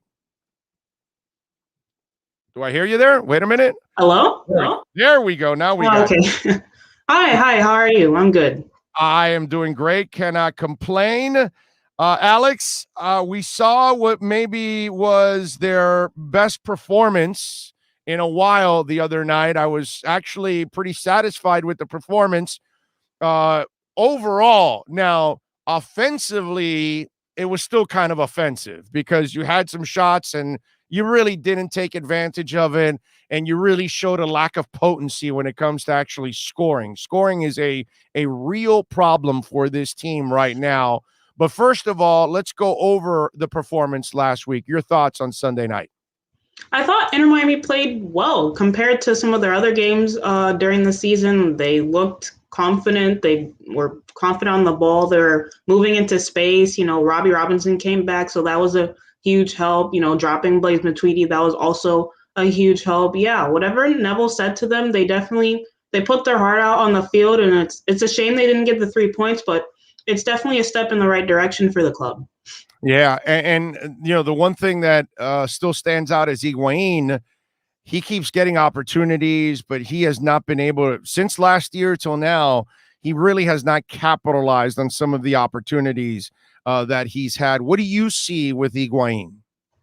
As for Gonzalo, I think right now Inter Miami's in a tough spot, so he is technically the best player. He needs to do more. He's the highest paid guy on the team. He needs to put this team on his back. He needs to score more. In yesterday's press conference, Neville even called him out by name, saying, we want him in the box more. We want him scoring. We don't want him dropping back as much. So definitely he needs to do that instead of dropping deep and trying to make things happen. He needs to be a center forward, get into that box and start scoring, because besides Robbie Robinson, there's no real attacking threat on this team besides, Gonzalo Higuain.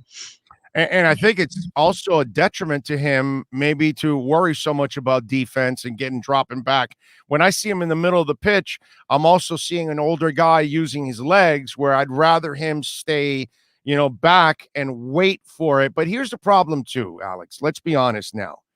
If his brother's not playing, they have no life in the midfield. I mean, I have no idea what Paul was thinking when he built this team 2 years ago. Hey, let's build a team that has no attacking midfielder. Yay, that makes a lot of sense. And at least to the coach's credit, last year, he understood that. So he played from the outside because that was his strength, to stay with Morgan on the outside. Now I saw the other night where I thought I saw a little more action from the outside coming in. But at least with Federico, you have some life in the midfield. And that's where I think Gonzalo gets frustrated, that he just doesn't have anybody to feed him the damn ball. Yeah, and you see it when Pizarro's on the pitch. They don't really get along at all. They're on two completely different wavelengths. It's not as telepathic as it is with him. I got a question for you. Is Pizarro's leg steel and the ball's a magnet? I'm just wondering, because I mean, does he take the ball home with him also? I'm just wondering, you know what I mean? Because has he proposed to the ball? Is he married to the ball? Because that's what Pizarro has to learn. He has to learn how to touch and find, not grab and take off with it. No, for sure. And you see the difference when Federico gets on the pitch. Federico is a proper creative presence. He's a distributor. Pizarro, he wants to score. He's not so much of a classic 10 as he is maybe a second striker, a shadow striker. So right now, between Pizarro, Federico, and Gonzalo, it's clear that Gonzalo likes playing with his brother a lot more. Not only does Federico get the best out of Gonzalo, Federico knows where Gonzalo's going to be on the pitch. So in turn, that helps Inter Miami get more offensive actions going, and that in turn helps bring the team up all together offensively. Alex Winley joining us here on the program. Inter Miami getting ready to take on Montreal tomorrow at Drive Pink Stadium. And by the way, you can follow Alex at AAW_1998. That's AAW_1998. Is there anything you would do different than what Coach Neville is doing? Because I can't necessarily pick on the man. I can nitpick a couple things here or there that I might disagree with him at times, substitution, formation sometimes. But overall, I can't blame him for the lack of talent on this team or the lack of chemistry. He's kind of inherited it. So I can't blame him for everything that's gone on, because it's not really his fault. But is there something that you would do a little different than he's doing now? I would try to switch up the formation a bit. I know Inter Miami's gone with the 4-2-3-1 a lot this season. I attempt a 4-3-3, maybe a 4-4-2. Just give some different looks for these players, because obviously up until the Union game, even then, they have to improve. I just switch up the formation, try, Carranza and Higuain up top, maybe Robbie as a center forward, maybe bring in Vasilev on the left-hand side. Maybe bring in Morgan a bit more centrally, maybe have him push out wide a bit more because that's where he thrives. Drop Matuidi completely.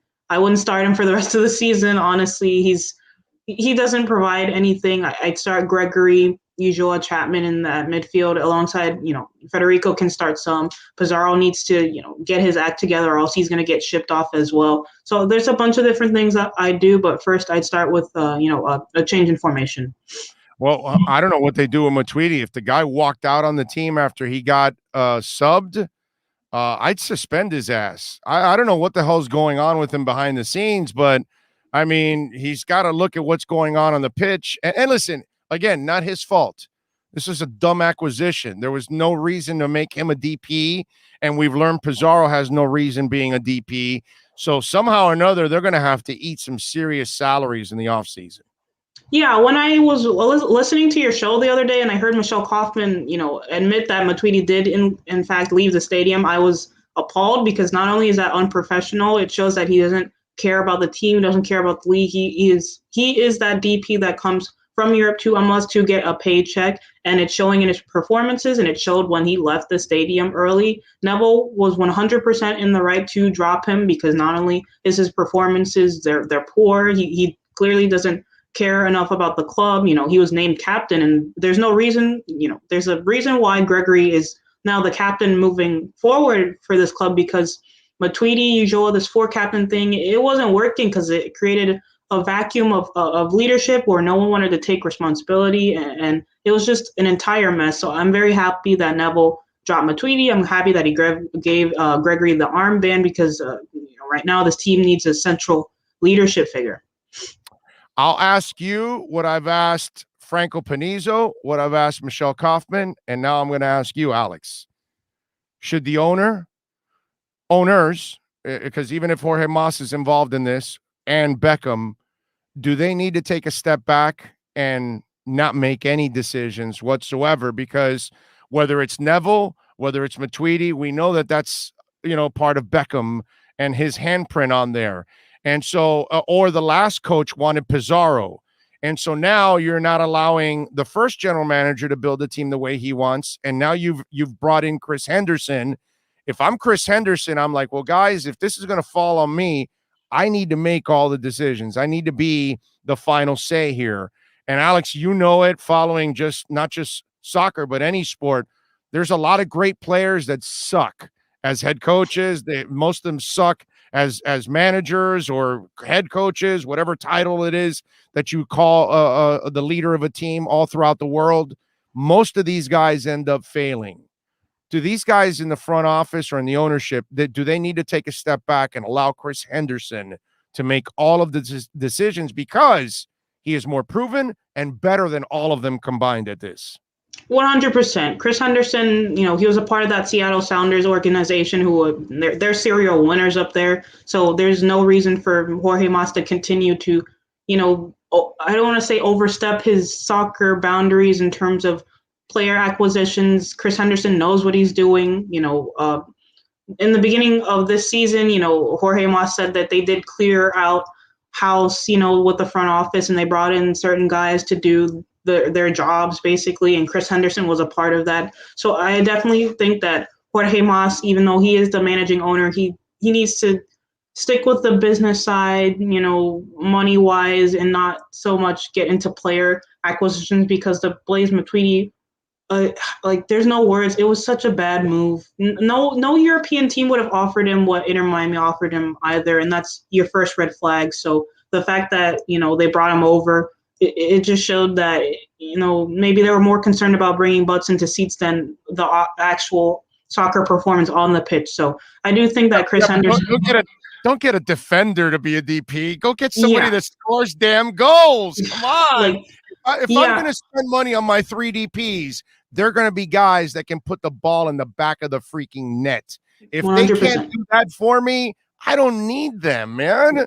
It's ridiculous, right? Yeah. And you see, that's one of the main reasons why we don't see a lot of MLS teams go after DP defenders or central midfielders, because in MLS you need to score. It's a rough league. It's a physical league. It's a league where you need your attacking players to produce day in and day out. And giving a DP spot to Blaise Matuidi when statistically he's been regressing, it was an odd move. So his contract ends at the end of 2022, but I wouldn't be shocked if Inter Miami tries to move him on earlier than that. It'd be difficult to find a team to take him and his wages, but right now everyone can see that he's been an absolute dud. I'm with you there. All right, so what happens tomorrow night, man? Montreal is seventh in the conference with 22 points. Our boys are dead last with 9 points. Alex, what do you see here tomorrow night? I think Neville will go with the same starting 11 that he did against the Union. There's no reason to change a team that was working so well. I don't think Matuidi will see the pitch this weekend. I think that Robbie will start again. Higuain will start again. Both Higuain brothers will start again. Lewis Morgan. By the way, Robbie looked good, huh? Robbie looked good. I was so happy when he scored. Going through that injury trouble, seeing him come off the pitch in tears. It was just, it was a euphoric feeling seeing him, score for the team again. So I'm happy he's fit. I'm happy that the training staff trust him. I'm happy that the training staff have him on a regimen where, that wouldn't happen again. He's taking his training very seriously. So I'm happy about that. And yeah, he should definitely start this weekend. It's going to be a difficult game because Miami doesn't match up well at all against Montreal. So in order to win, they're going to have to be on their A game because Montreal has eaten Miami's lunch, the 2 times that they've met this season. So it'll be a difficult game, but if Miami play the way that they did against the Union, keep it together in midfield, hit them on the break, I definitely see Miami possibly getting a result out of this game. Alex Winley is the host of the Heron Outlet. Make sure you follow her on Twitter like I and many others do at AAW_1998. She does an excellent job of covering Inter Miami. Check out the Heron Outlet. Also, she's always getting it done. She is Alex Winley. Alex, thank you for taking some time. Appreciate it. Enjoy the game tomorrow, or try to enjoy the game tomorrow. Thank you. Thank you for having me on. You got it. My pleasure. Be good, Alex. Thank you. There you go. Alex Winley. Good stuff there, man. She is absolutely fantastic. Please give her a follow. AAW_1998. Marty Woodley says, comes to soccer, I'm lost. It's just a bunch of peeps running and kicking a ball. Dola says, Inter Miami online shop section is all I care about. They do an excellent job, man. They've got their threads are awesome, man. Inter Miami, I mean, hopefully the team will catch up to, the looks, but it's been rough, man. It's been rough. What can I tell you? Ramona says, never say never. Ross was talking about a Super Bowl bound, meaning this team is ready. Okay. Tua is going to be an elite QB in this league, R. Rod says. You just need to have some patience and let him develop. Don't give up on him. I agree. I agree with you 1,000%. Let's see what else here. Rodgers has a new contract, so he is not going anywhere. That story is over. Well, he's not going anywhere for a year. Next year, he might be going somewhere. We'll see how it all ends next season. The realist says, honestly, the Finns organization needs to nip this X situation in the butt. It's beginning to become a distraction. Well, it's up to him now. Okay, the Dolphins did what they were supposed to do. They gave him the contract. They don't have to rework a damn thing when it's all said and done. He needs to shut up. He needs to play the game, play it at a high level this year so he can get himself out of here next year. The Dolphins will trade him, I think, at the end of this season. I think they want to get through this season with him. And then the cap hit, I've been saying this for a while. It's just a lot easier next year for the Dolphins cap-wise. Plus, the season's over. And now they know where everybody stands in the draft. They know how many wins and losses a team has. They know exactly where they are in the draft. And now they can actually make a trade with all of the information. And I think that's what's going to happen. Plus, another year of kicking ass is 2 straight years of kicking ass, 2 years removed from a domestic issue, 2 years removed from his last knee scope. So now he's ready to be moved, and it's an easier cap hit for even the team that's acquiring him also. So all of that will be, everything will be a lot easier for the Dolphins. It may not be easy for X because he's got to have to deal with it, but dude, you signed that contract. That's up to you. You know, I'm not, and this whole thing, oh, they've got to solve it. No, dude, they don't have to solve it. They don't have to solve it. X wants to be a jerk. Go ahead, dude. You're the one that's going to lose out money. You're the one that's going to get suspended. You're the one that is not going to get your guaranteed pay. So now you want to go the Le'Veon Bell route? You want to ruin the money you do have on the table because you're worried about future money that you may not get? You go ahead and do that. Go ahead. Le'Veon Bell did the same thing. Lost out on $15 million, never made it up, and never made the money in the long term either. And now his ass is a free agent sitting outside looking in. He's such a malcontent that he even doesn't like Andy Reid. Who the hell says they don't like Andy Reid? What player ever says they don't like Andy Reid? What ex-coach ever says they don't like Andy Reid? Andy Reid is like the lovable walrus. Right? That's the guy that, like, it seems like everybody loves playing for Andy Reid. And if there are a few guys that don't, that's now you know why. If there's only a few guys, there's a reason why there's only a few guys. Because maybe the few guys are the problem, not the one guy that the majority loves to play with the guy, know the guy, coach with the guy, be mentored by the guy. I mean, come on, dude. Andy Reid. Andy Reid looks like the kind of coach you want to play for. And if you're offensive, oh my God, don't you want to play for Andy Reid? So that's the thing. Everybody likes Andy Reid, except for Le'Veon Bell. That's all I need to know.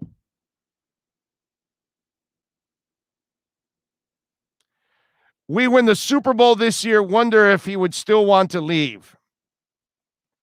You know, if the Dolphins win the Super Bowl this year, I don't give a shit if he wants to stay or go. Okay, that's it. I'll be consistent. The only guy I'm going to worry about is Tua. That's it. Because if you won the Super Bowl with Tua, well, then obviously, and not only that, like I've told you guys, I'm pretty consistent on this. Outside of the quarterback, everybody else is replaceable. It's not like, oh my God, it's the last running back in the world. We'll never get another one. We'll never get another defensive end. We'll never get another tackle. We'll never get another corner. You can find another one. Quarterbacks, we just have gone through a 25-year drought. Yeah, that one's kind of hard to find. Okay. The quarterbacks, that search takes a little bit more when it comes to the quarterback, but everything else, I'm good. So if they win the Super Bowl this year, I don't care what X wants to do, dude. He wants to stay. He wants to go. He wants to live in the Philippines. He wants to move to the Sahara. I don't give a crap, dude. Go, leave, get out of here. We got our Super Bowl. That's all I care about. All right, man, I'm 54. The last time we won a Super Bowl, I was young, man. I was 8 years old. 9 years old, 7 years old. I know, man. I know. I don't want to deal with that. I was so young. I didn't really get to appreciate it. I can only remember my dad going crazy and me giving him 5 because there was no high five in those days. There was no fist pump. It was a 5. Just give me 5. There we go. Zonka scores. Give me a 5. And I would give him a 5. I remember that clearly, is giving him a 5. That I remember like crazy while I'm playing with my Tonka truck watching the game. You know what I'm saying? So that's where it's all at. NorCal says, I don't care about X now, and 2 months ago, he was my favorite Finn. By X. Wow. I think I agree with Omar that Jakeem will be a casualty in this roster. Maybe Miami can get a 4th or a 5th with him. Well, I disagree with Omar on this. I don't think you trade one of the 3 best returners in the NFL. No, at all. I don't. No, no, no, no, no, no. And especially, so I'm going to trade a guy that can change field positions for a third day pick. No, not doing that. No, no, no, no, no, no. I'm not trading the guy that in a 17-17 game with 5 minutes left in the fourth quarter, the other team just scored a touchdown to tie it at 17-17. They kick it off to Jakeem, and he can make it 24-17 in 2 seconds. I'm not trading the guy that can help the Dolphins start on that drive at 17-17 on their 40-yard line. No. I'm not trading that guy for a second day pick. No, no, no, no, no, no, no. No, not doing it. I won't do it. Won't have any part of it. And I don't think Chris Greer is going to do it either. I don't think he's going to trade Jakeem Grant for a third day pick when the guy is a field changer. That makes no sense in the world. I have no idea how anybody in the Dolphin Nation wants to get rid of a guy that is an elite returner. I don't care that he's not a great receiver and he's not consistent. They've got 87 receivers this year in camp. So if you're keeping 6 receivers on your team now, he can easily be the 6th guy and be your returner. I don't want to put the weight of the world on Jalen Waddle. I don't want it. The guy's coming back from a foot injury. So now I want him to be a full-time slot guy and the full-time return guy? No, man. No. I want him complimenting on the return game. I don't want him to have the full-time job. And Noah, you know where he's headed? He's headed to be your full-time corner. So you're also going to make him a full-time returner? If you don't make Jalen? No, I'm not doing that, dude. Not doing that. I disagree with all of you out there, and I have no idea why so many of you have soured completely on Jakeem Grant. And you overlook the fact that he is a dynamic returner, an incredibly dynamic returner. And the memories are incredibly short when it comes to that. I just don't understand it.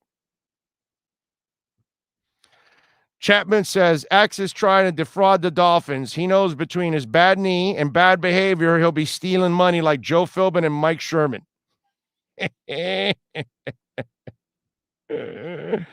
Martina says, I love your attitude to the X situation. Miami has done everything right by X.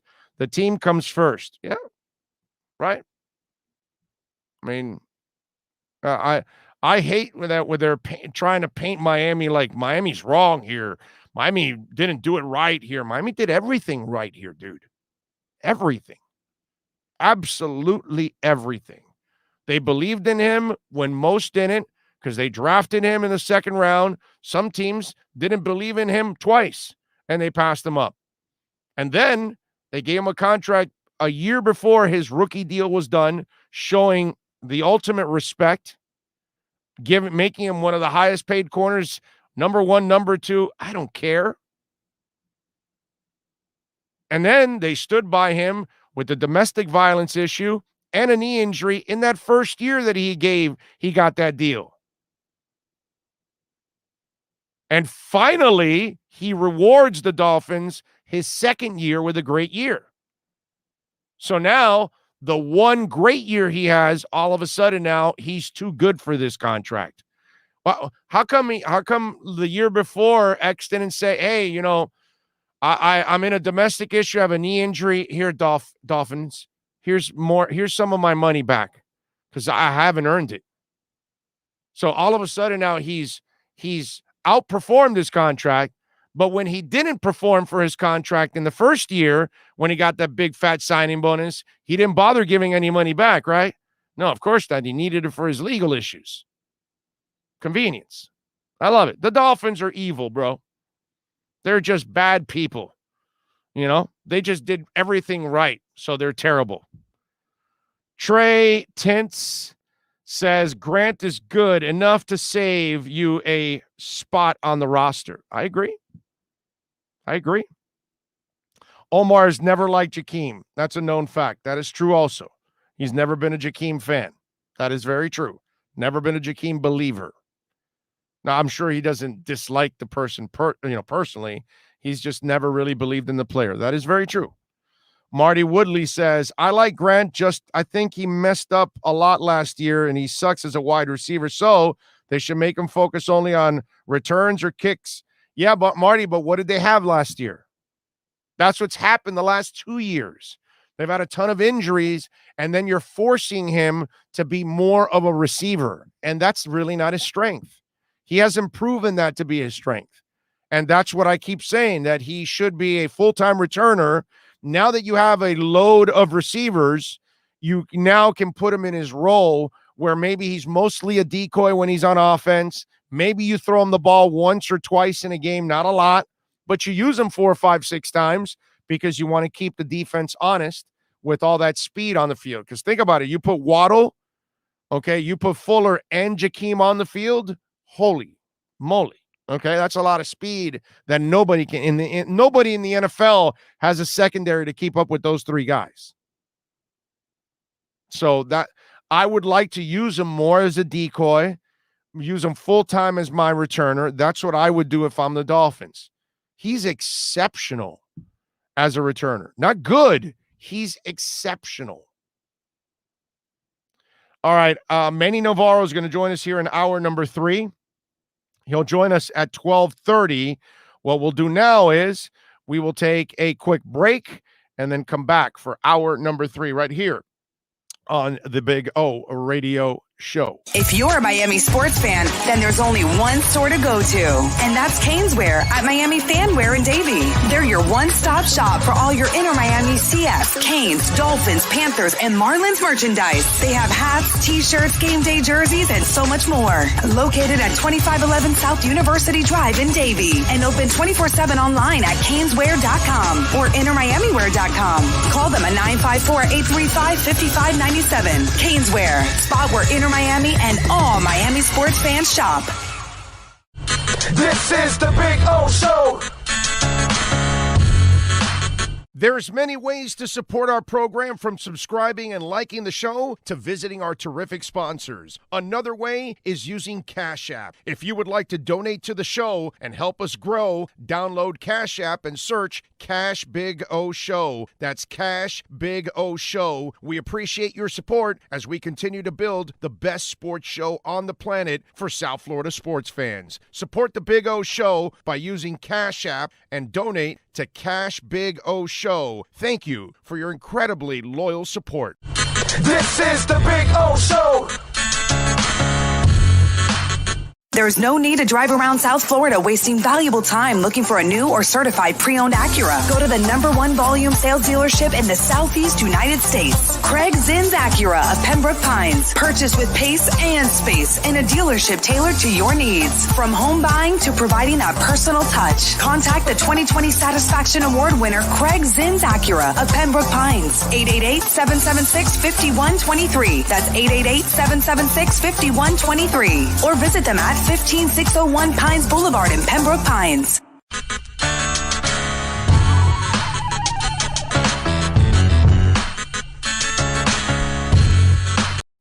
Starting in August, longtime Miami Heat insider Ira Winderman joins the Big O Radio Show. Ira will give insight twice a week on your favorite NBA team. Heat fans get the information you crave from one of the best in the business. From weekly appearances to breaking news, join Ira Winderman exclusively on the Big O Show.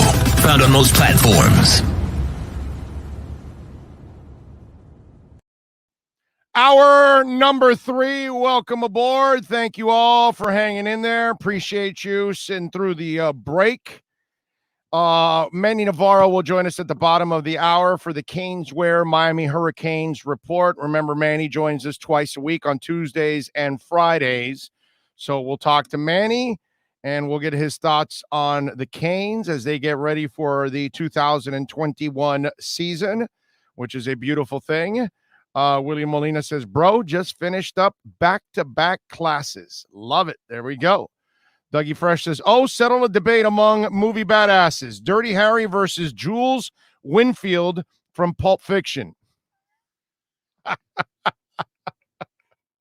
I'm going with Jules, okay? I'm going with Jules. All right? Slightly over Dirty Harry. Let's see. What else here? Ezekiel 25:13, best movie line ever. That's true. Devontae, Bowden, Fuller, Wilson, Waddle, Wilson are my picks. Hearns and Jakeem on the outside looking in. We will find out, won't we?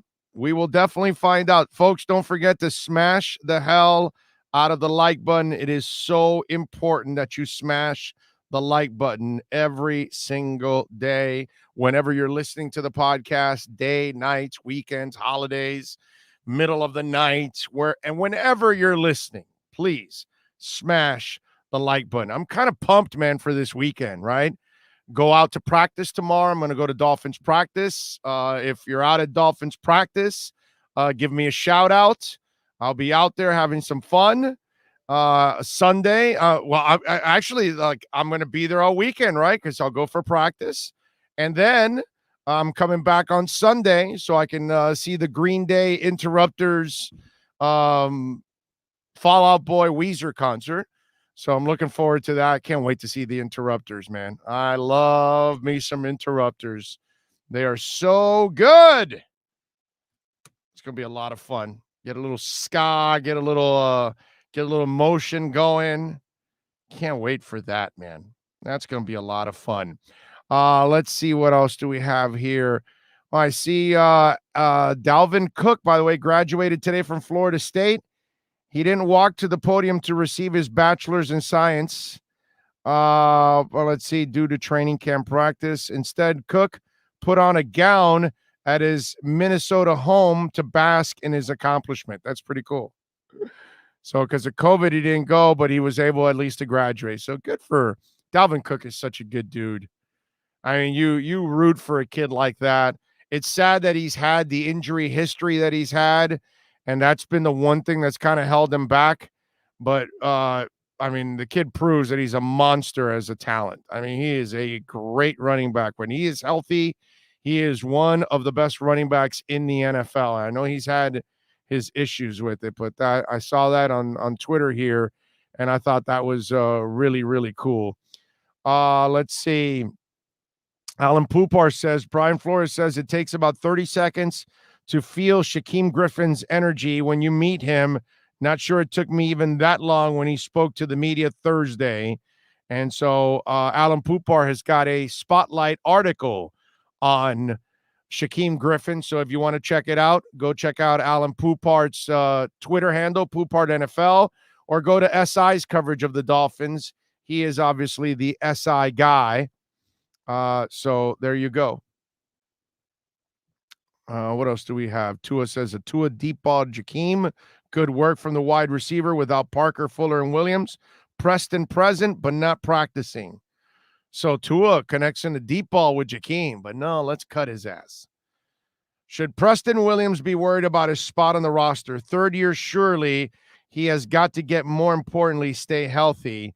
Yes. Now I think there's no doubt. Look, if he doesn't stay healthy, he probably loses his roster spot.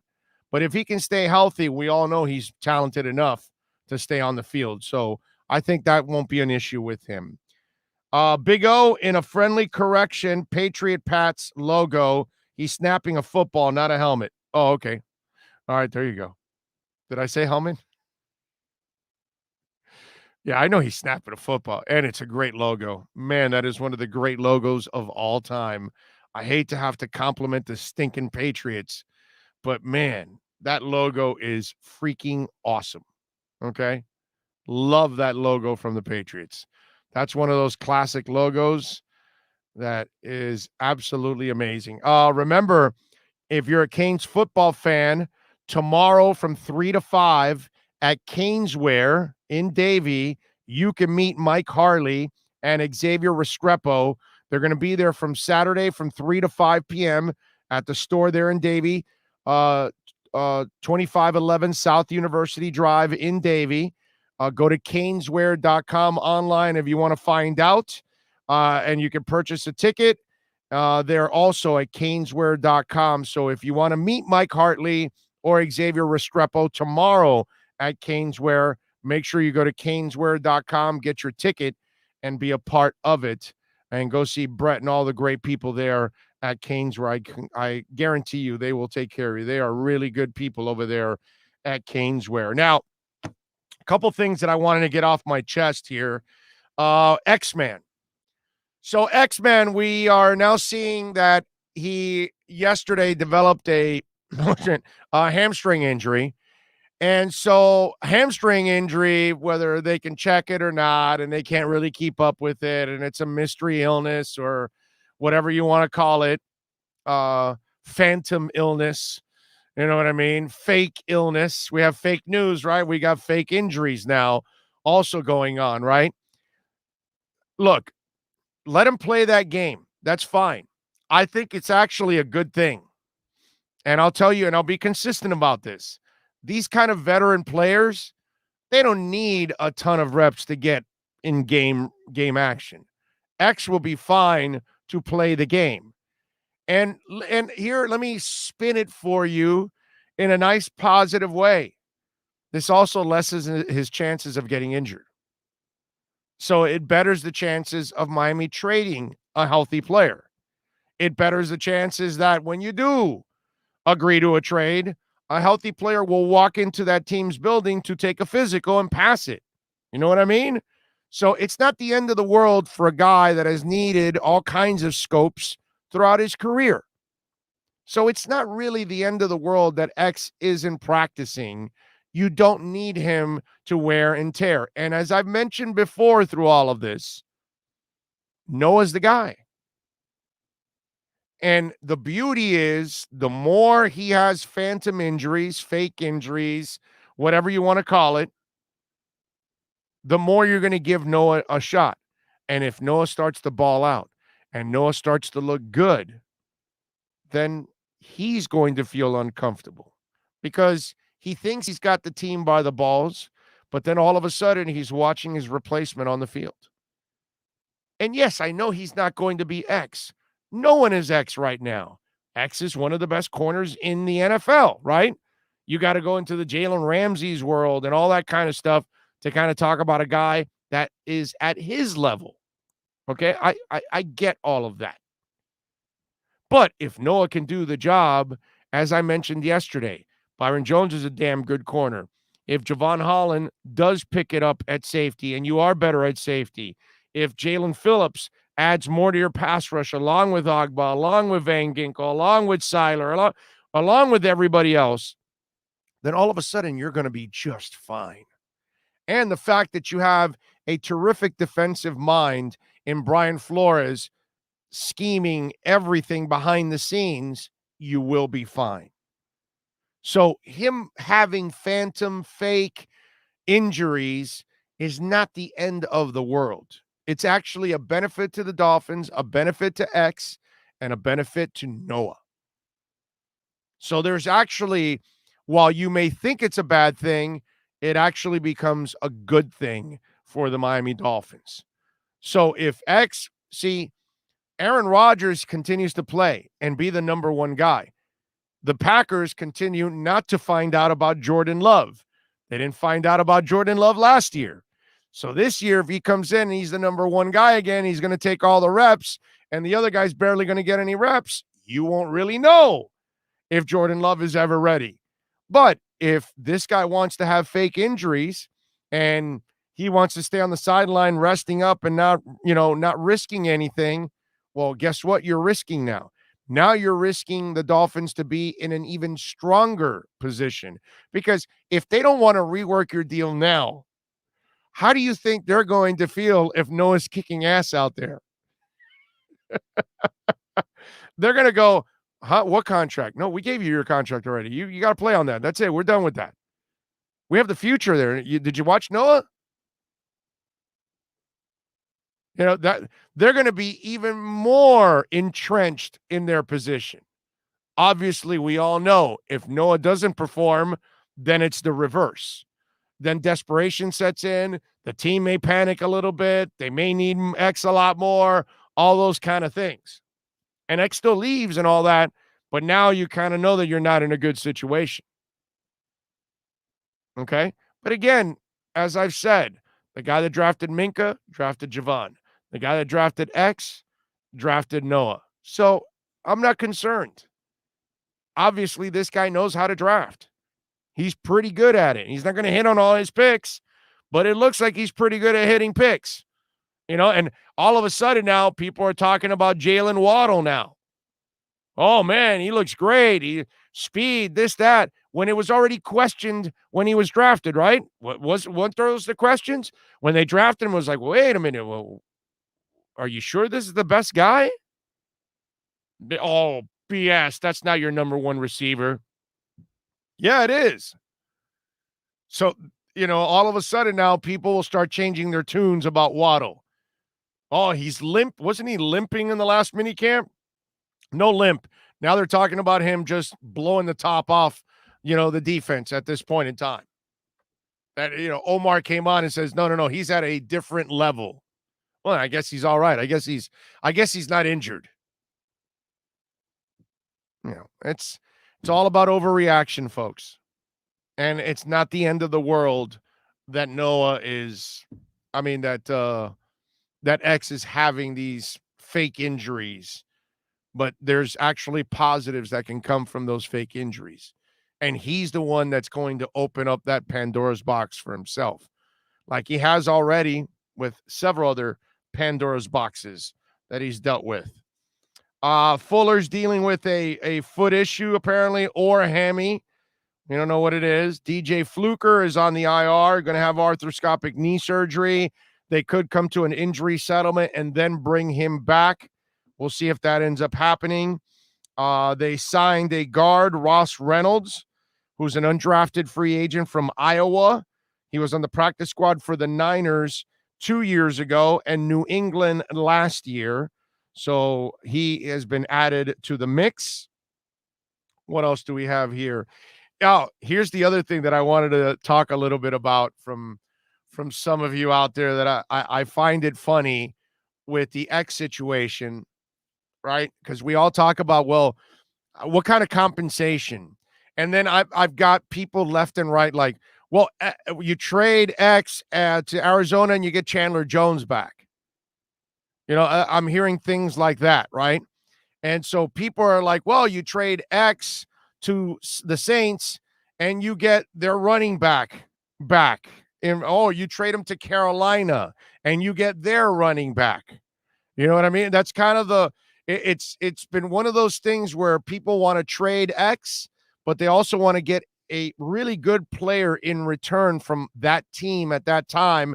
And again, it's a spot that some people feel Miami needs, right? Chandler Jones, add another pass rusher.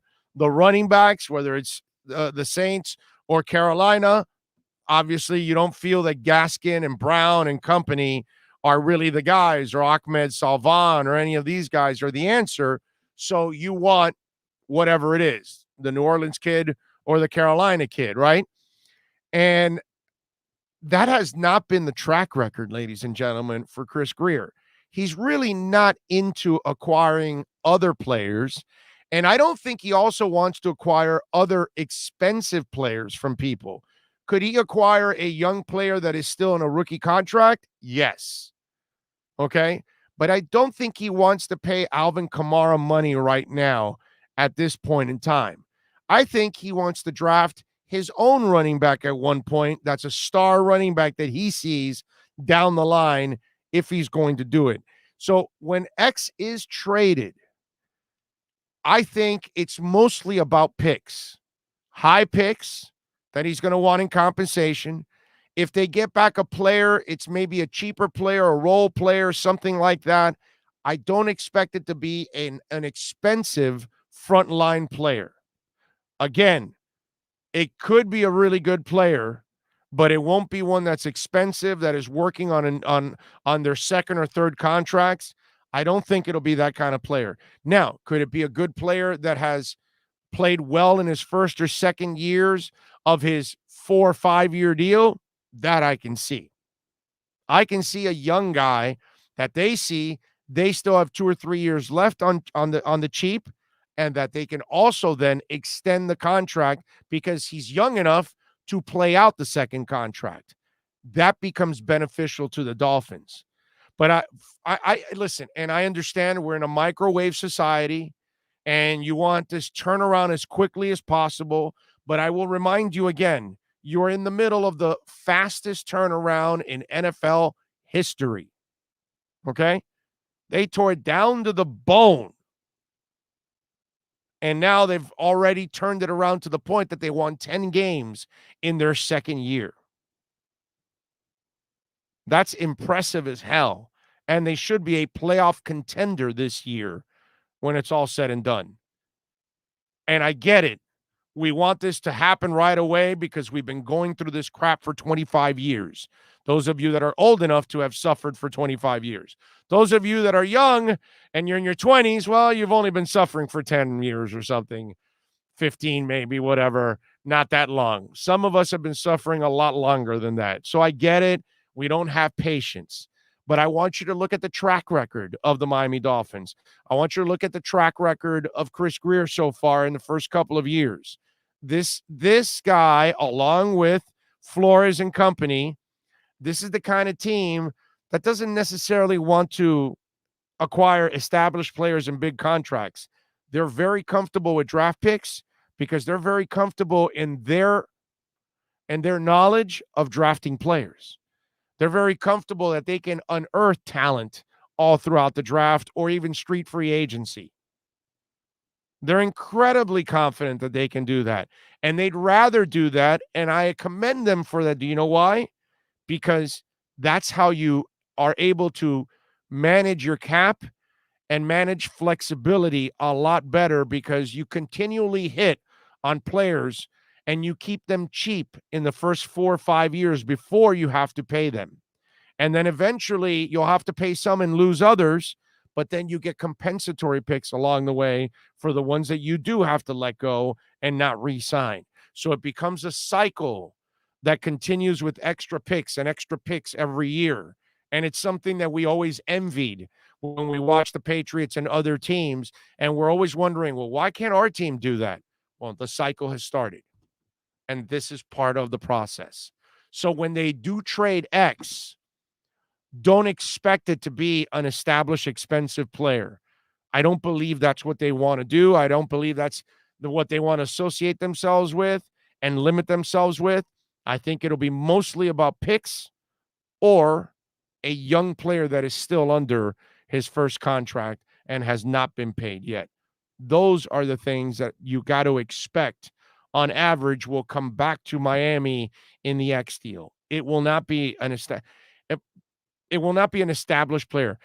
Not even maybe even a Marcus Latimer. That if you trade him to New Orleans and they trade you back Latimer, that might end up becoming a rent-a-player because it's only 1 year left. And then you've got to give him, he's in his final year. And now you got to give him a new contract. Maybe he's a 1 year, a stopgap, but maybe they don't give him the money. It's really more about the compensation in picks from New Orleans. Okay. So that's where I end up kind of looking at this situation. It's not so bad. Why you said cut Wilson? Oh, embellish, please. Albert Wilson? Oh, because I don't think he'll make the team. I'm not buying anything that he's doing right now. I'm looking at overall the roster. I'll tell you why I think Albert Wilson is not going to make the team. Here, let me pull up the depth chart here so I can tell. Okay, now remember, this is everybody's healthy, right? Including Albert Wilson, by the way, who has had his share of injuries too. Let me give you the roster for the Miami Dolphins. Will Fuller and Jalen Waddle, they're already in. Devontae Parker is already in, barring injury, of course. Preston Williams is the other one. I really believe Lynn Bowden Jr. is your fifth guy. Malcolm Perry is your sixth guy. And Jakeem Grant is your seventh guy. That's it. I don't think Robert Foster makes the team. I don't think Isaiah Ford makes the team. I don't think Kurt Merritt makes the team. I don't think Alan Hearns makes the team. I don't think Mac Hollins makes the team. Albert Wilson doesn't help you out on special teams. So if Albert Wilson is not going to be one of your starters, which I don't believe with Jalen Waddle and Will Fuller, he becomes a starter, right? And then you need the other type of receivers with Preston and with Parker. I just don't see a spot for Albert Wilson. And Kai Loxley is the other guy that'll be out. So I think if you keep 6 or 7, I gave you your 6 or 7. And I still think Jakeem, if you're not going to keep both Perry and Lynn Bowden Jr., then if one of them, if it's only 6, you'll cut one of those guys and you'll keep Jakeem Grant. Look, the guys on the back end have to help you out on special teams. Allen Hurns and Albert Wilson don't help out on special teams. Lynn Bowden, Malcolm Perry, Jakeem Grant, they all play special teams. Devontae Parker is not a special teamer. I know they put Preston to return a little, but not really a special teamer. And then you've got Jalen Waddle, who can help you out on special teams, and Will Fuller you probably will not put on special teams at all because of prior injury history, and he's the number 1 receiver pretty much on this team right now. So I don't think you'll end up using him. It's very important that the back-end receivers are two-way receivers and that they can help you out on special teams and as a wide receiver. And in fact, if you look at Malcolm Perry, he might be able to even help you out as a running back. So he can help you out on special teams. He can help you out as a running back, and he can help you out as a wide receiver. And Albert Wilson is not a special teamer, really. And certainly Allen Hurns is not a special team. Allen Hurns needs 8 injuries in order to make the team. And he's a good possession receiver. He's a nice move the chains guy. He's going to play on somebody's team. Allen Hurns can play in the NFL. But Allen Hurns is not going to be a frontline receiver in the NFL. And if he's going to be a backup, you've got to be a gunner or something. And he's not. He's not a gunner. He's not a returner. So if you can't play that, then you can't help. So I don't believe that Albert Wilson makes this team. I think Albert Wilson gets traded. That's what I think ends up happening. Malcolm Perry can be used as a receiver, running back, and QB. That's right. And you can also use him as a QB. So these are things that you are not going to be able to be doing with Albert Wilson. So that's why I don't think Albert Wilson becomes the second half of the receiving core. I know he's not the first half. He's not the starters. So he's got to be in the second group, and that second group has to be two-way players or three-way players in Perry's, part. It's special teams, it's offense, and it's also quarterback. So he can help you out multiple ways. So that's my reasoning why I don't believe that Albert Wilson will end up making it. Let's see what else. Big O, in my opinion, if X Factor is acting like he's injured, isn't he lowering what other teams will pay him considering he has been injured before? No, not really, NorCal, because like we know the injury is BS, they know the injury is BS. They know it's all contract. And the Dolphins will tell him he's not injured, he's fine. It's just all about the contract. And that's it. And the good thing for the Dolphins is they can tell teams, we love him. We want him to stay here. But as you guys know, we cannot rework a deal after a year. That will be suicide. And Chris Greer is talking to another general manager, and that general manager is going to completely understand that you can't rework a deal after a year because then all of a sudden you have opened up an ass-kicking situation that you're going to find yourself and you're going to drive yourself crazy because you did it. You opened it up. So Chris can say, we love the guy. We want to keep him, but, this whole Byron Jones thing got to him, and we cannot rework his deal, as you guys know. But you guys can give him a new deal because, you can give him more guarantees because it won't look bad for you guys. But for us, we cannot give him more money. If we do that, everybody else is going to want more money after 1 year. So they can't set that precedent. But if a new team acquires him and gives him a reworked deal, that's part of it. Nobody will look at it. Not even on their team, they won't look at it because that's not their contract. It's kind of like the Bernardrick McKinney deal. There are some people who are like, well, they should respect the contract. The Dolphins want X to respect this contract, but they don't respect Bernardrick McKinney's. Well, that's not their contract. That was the contract Houston signed him to. They didn't agree on that, and they said, hey, if we're going to make this deal, we got to rework this. And they agreed on it. They understood. They were probably, making a little extra money than they should because Houston sees you one way, but we see you as a 2-down linebacker. So, we're not paying a 2-down linebacker that kind of money. We'll pay you this, and at least you'll make this. And so that was the agreement. Dolphins don't need to honor Benardrick McKinney's contract. That's not the Dolphins' contract. I mean, if we're going to use that argument, then do it at least for when the Dolphins have their own contract. McKinney's wasn't theirs. This was the stipulation. If we're going to trade for you, this is the way we want it done. And I'm certainly not picking on Chris Grier for being a great GM and being a good negotiator. That I'm not doing. Manny Navarro will join us next for the Canes Wear Miami Hurricanes report. For over 16 years, EJDconstruction.com has provided South Florida residents quality craftsmanship, accurate project management, and exceptional service. That's why EJDconstruction.com is an A-rated member of Angie's List and the Better Business Bureau. When you're looking for the right custom home builder for additions or home remodeling, please call my friend Eric at 305-433-4843. That's 305-433-4843 for EJDconstruction.com. This is the Big O Show.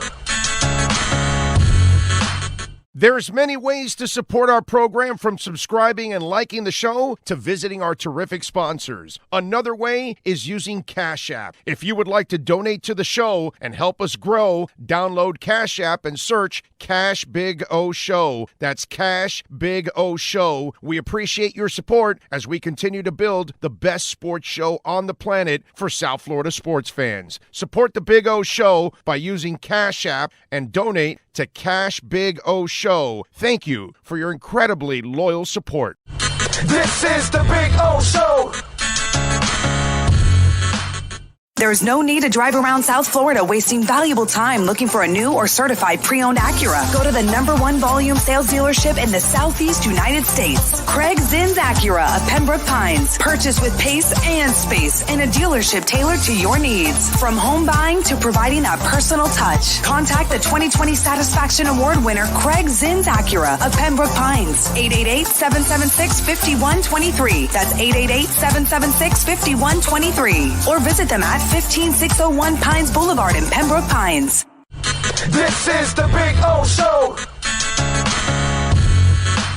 Sports fans love a place with great food, cold drinks, and TVs everywhere. That's why sports fans love Sports Grill and their 7 amazing locations. Check out the Bird Road location at 11481 Southwest 40th Street in the back corner of the West Bird Shopping Center. Sports Grill is also now offering some great employment opportunities. All kinds of positions are now available, from kitchen to hosting. Call for more information at 305-485-8845. From wraps to salads to amazingly delicious specialty dishes, Sports Grill is the home to the legendary special grilled wings. Since 1987, Sports Grill, good food, good drink, and good friends.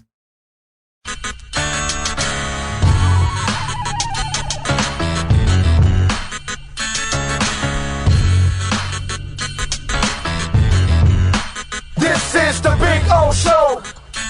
If you're a Miami sports fan, then there's only one store to go to, and that's Canes Wear at Miami Fanwear in Davie. They're your one-stop shop for all your inner Miami CF, Canes, Dolphins, Panthers, and Marlins merchandise. They have hats, t-shirts, game day jerseys, and so much more. Located at 2511 South University Drive in Davie, and open 24/7 online at caneswear.com or innermiamiwear.com. Call them at 954-835-5597. Canes Wear, the spot where inner Miami and all Miami sports fans shop.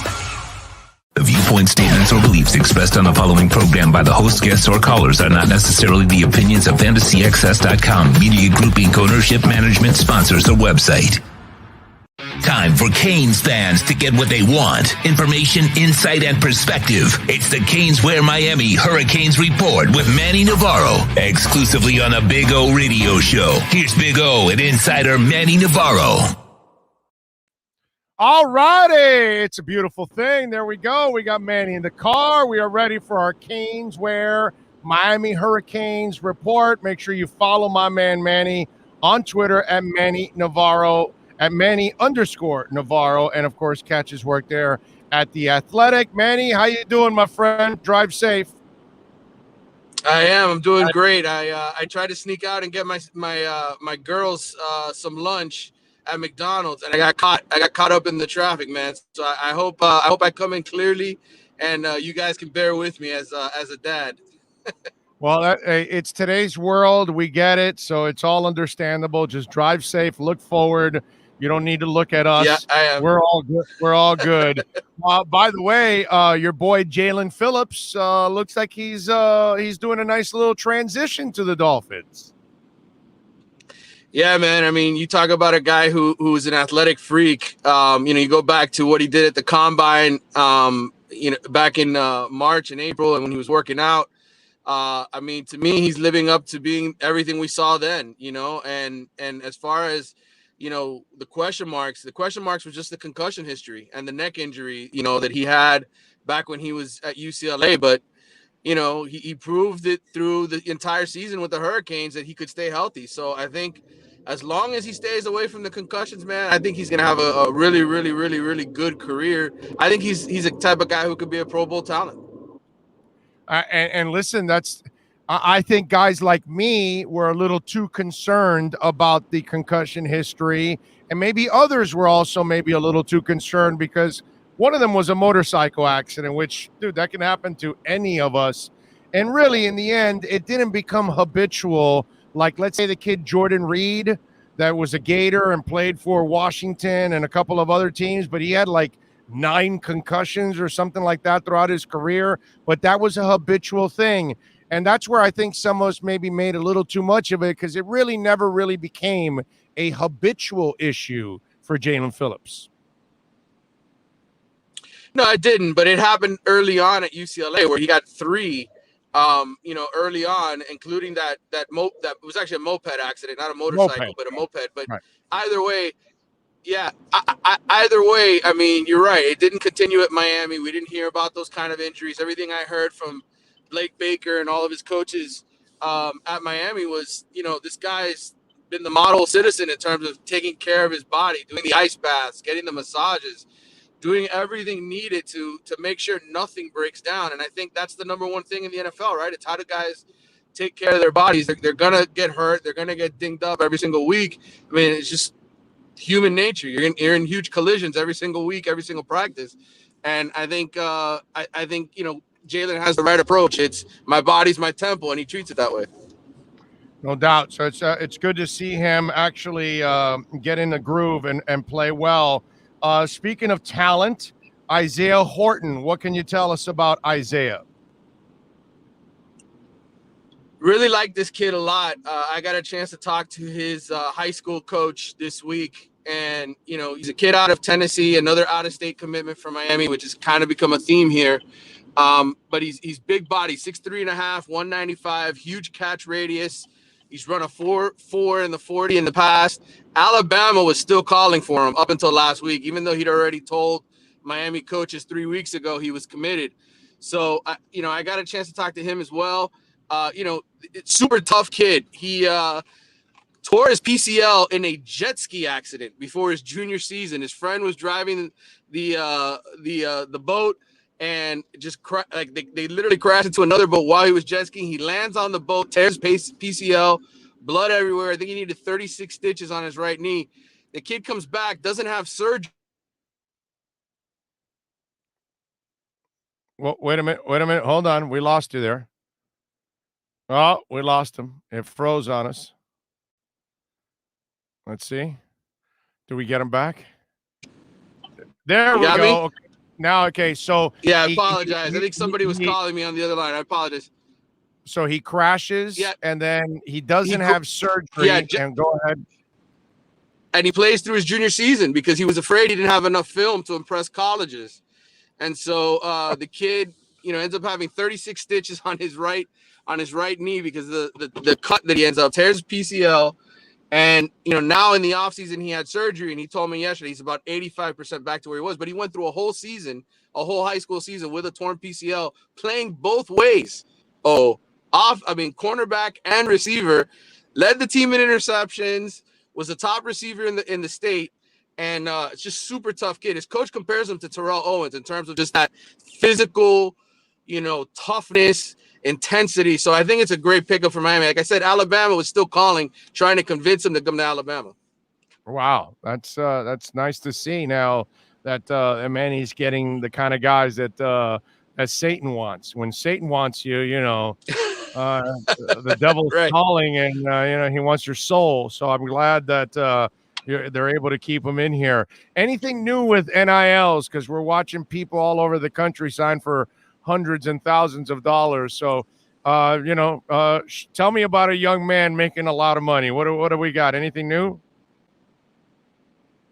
Yeah, well, Quinn Ewers, the quarterback out of South Lake Carroll in Texas. He's the number one recruit in the country, headed to Ohio State. This week, I'm sure you saw the article by Pete Thamel on Yahoo, where he's thinking about foregoing his senior high school season so he can go and make money up at Ohio State in Columbus. So, to me, interesting dynamic, interesting change, something new NIL, because of the fact that a lot of states do not allow high school kids to cash in on NIL. And here's a kid who thinks he can get upwards of 7 figures right now, just being a backup quarterback essentially at Ohio State. So I wrote a story on that. I actually reached out to the Brian Stumpf, the camp director at Elite 11. He's been there for 2 decades running.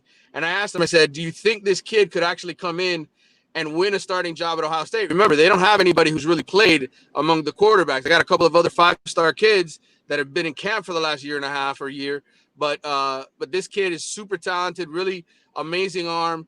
But it's a lot to ask a 17-year-old to come in and start for a college team as a quote unquote college freshman when you really should be a high school senior. But that's kind of the big story this week with that. I talked to a lot of the Hurricanes. I went to an event Monday night here in Wynwood with De'Ara King and Lou Headley and a bunch of other guys were sort of hanging out, and I got a chance to talk to them just about NIL. And again, Manny Diaz talks about this being a thing where it has to be sort of watched in the locker room. In other words, the players, as long as they police themselves and they share in the goodness, and this shouldn't be something that tears apart a locker room. I think right now Miami has the kind of locker room where you have enough good leadership, enough guys watching out for one another, that they're going to tell guys, hey man, you know what? Stay in and study film. You don't need to go to whatever club to get paid for NIL this week. Wait until our bye week or do something else. And I think that's just the attitude that you're going to see in Miami's locker room. Well, the NIL thing that you just talked about with the kid at Ohio State, is he dropping out of high school, get like his GED, and then go into Ohio State? Is that what he's going to do? Something like that? Because if he's going to leave early, then he's passing up his senior year then, right? Right. I think the deal with Ewers is he's gonna graduate early by taking one online English class, which I guess you're allowed to do if you're that close to graduating. So really, I mean, in terms of the Ewers deal, I mean, I think a lot of high school kids who have intentions of graduating early, right, and enrolling in spring football in December, they get to the point where maybe they need 2 classes to graduate because they take online courses, etc. So I think kids like Ewers who have that potential could end up doing this if it means they can cash in on those NIL deals. Now, I don't expect many guys to have 7-figure deals. Oh, I think a lot of this is going to be a few $100s here, a couple $1,000s there. I think the 7-figure deals are going to be guys like Quinn Ewers and Bryce Young at Alabama, who, it's the star quarterbacks, the stars at the elite college powers. Okay, that's interesting because to me, part of last night we had the NBA draft, and to me the NBA draft is garbage nowadays. Like I don't really relate to the NBA draft much anymore because I don't watch college basketball anymore because there are no stars left in college basketball anymore. Mm-hmm. They don't stay for 3 or 4. You and I grew up watching Patrick Ewing in the same Georgetown team for 3 to 4 years, and Ronnie Cycli and watching Dikembe Mutombo and watching Allen Iverson and we watch real stars in college for 3 to 4 years. We got to see Michael Jordan in a North Carolina uniform for 3 years. These are things you don't see anymore in college basketball. So I'm wondering, is there any chance that the NILs could actually help college basketball win back some of those stars? I don't know. That's a great question. I think right now, I mean, money is ruling the day, right? And I think, we've seen guys decided they're going to go play in the G League or they're going to go play overseas. I think college basketball in a lot of ways is, I don't want to call it dead, because I think you're still going to see a handful of guys want to enjoy the college process. But I think all the elite guys, if there's a way for them to make money immediately, they're going to leave. That's just the way it is. Right. They're going to go where they have to go to cash in on that money. And so I think, you mentioned it, the draft last night, it was pretty boring, right? I mean, it was nothing exciting, just a bunch of guys getting drafted that probably aren't going to be on NBA rosters. So I think that's the unfortunate future. And I think NIL presents it even more. There's going to be more guys wanting to cash in on that money when they're 17, 16, 17, 18 years old. The future stars, they're not going to stick around. They're just going to, go out and collect that paycheck. And that's the way it is.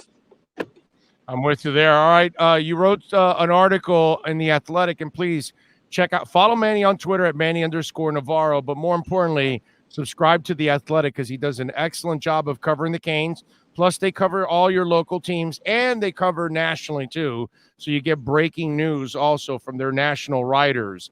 Clemson's thoughts on Miami. What without giving up the whole article, give us a nugget or two there from it. Yeah, really. I mean, I they season, and that was a big game. Miami at the time, Nashville was number 1 versus number 7, and we know how it went. Clemson pretty much, I don't want to say dominated Miami, but the Hurricanes really weren't in it, right? And so no. I talked to a couple of their players, James Skalski, their linebacker, as well as Matt Bockhorst, their offensive lineman, one guy on each side, just to ask them, hey, who impressed you at Miami? And, the bottom line is they think North Carolina is the team that they're going to face in Charlotte in the ACC championship game. As impressive as De'Aaron King might have been to James Skalski, I think the rest of Miami's roster is kind of like, not a whole lot of love for the Hurricanes. So I think it was interesting to me. I mean, look, I didn't just talk to guys from Clemson. I talked to guys from NC State, Pittsburgh, different guys in the conference. Louisville played Miami last year. To get their opinions on which Hurricanes really stand out to them as players. And I'll tell you, I came away just like, man, De'Aaron King is really the guy that everybody respects. And the rest of the team, I don't know, man. And I think it kind of put the fear into me, like, man, De'Aaron King better be healthy. Like, he better be really healthy this year and good to go. And you think back to last year, think of the Virginia Tech game on the road. Think of the NC State game on the road where they came out and they pulled it out at the end of those games, in part because of plays that De'Aaron King made.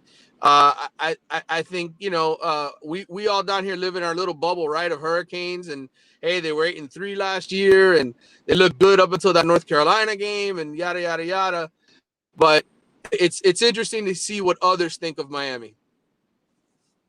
Well, if you want to find out about that article, go to The Athletic, subscribe, follow Manny on Twitter at Manny_Navarro, and catch him here twice weekly, Tuesdays and Fridays, right here with our Caneswear Miami Hurricanes report. And, of course, make sure you call my friends at Caneswear, 954-835-5597. Go to 2511 South University Drive. Tomorrow at 3 o'clock, you can meet Mike Hartley there. So you can get an autograph, and he'll be there at Caneswear, 2511 South University Drive in Davie. Go to caneswear.com. All orders over $99, you will get free shipping. Manny, as always, you're a stud, my brother. Thank you for taking some time. Enjoy your weekend. We will see you again on Tuesday. Thanks, brother. Good talking to you again. Take care. You got it. If you're a Miami sports fan, then there's only one store to go to, and that's Caneswear at Miami Fanwear in Davie. They're your one-stop shop for all your inner Miami CF, Canes, Dolphins, Panthers, and Marlins merchandise. They have hats, t-shirts, game day jerseys, and so much more. Located at 2511 South University Drive in Davie, and open 24/7 online at caneswear.com or innermiamiwear.com. Call them at 954-835-5597. Caneswear, the spot where inner Miami and all Miami sports fans shop. All right, there we go. Chase once says Kanye West reportedly paying $1 million a day to live inside the Mercedes-Benz Stadium. Is that true? God, when you got money, bro, you can throw away and do whatever you want. Damn, $1 million a day is I gotta. I'll check that out after the show to see if that's true. But that is a tipo talogo. I mean, it just both oars don't touch the water with Kanye. The elevator doesn't go to the top floor. He's a few sandwiches short of a picnic. Let's be honest. John says, "Hey, I hate Florida State with a passion. I'm a Cane till I die. Do you think FSU has improved since last year with their players?" I think FSU is a crap show too. Until FSU or UM prove us otherwise, they're both crap shows. That's what I think. Okay. Neither university has impressed me right now where they're at. They're both an embarrassment to Seminoles fans and to Canes fans. Okay? Because Manny and his team so far are an embarrassment to Canes fans. Let's just be honest now.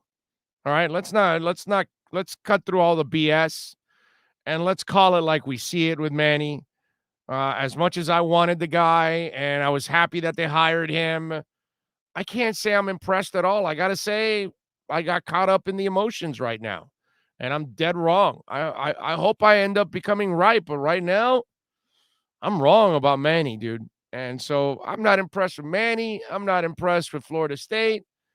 I just think it's two universities that have fallen so far. It's embarrassing to see what they've done. It's funny how their basketball programs are better than their football programs. And I know Larenega's gone through a really rough patch here the last 2 years, and I don't know if he's going to, find his groove again.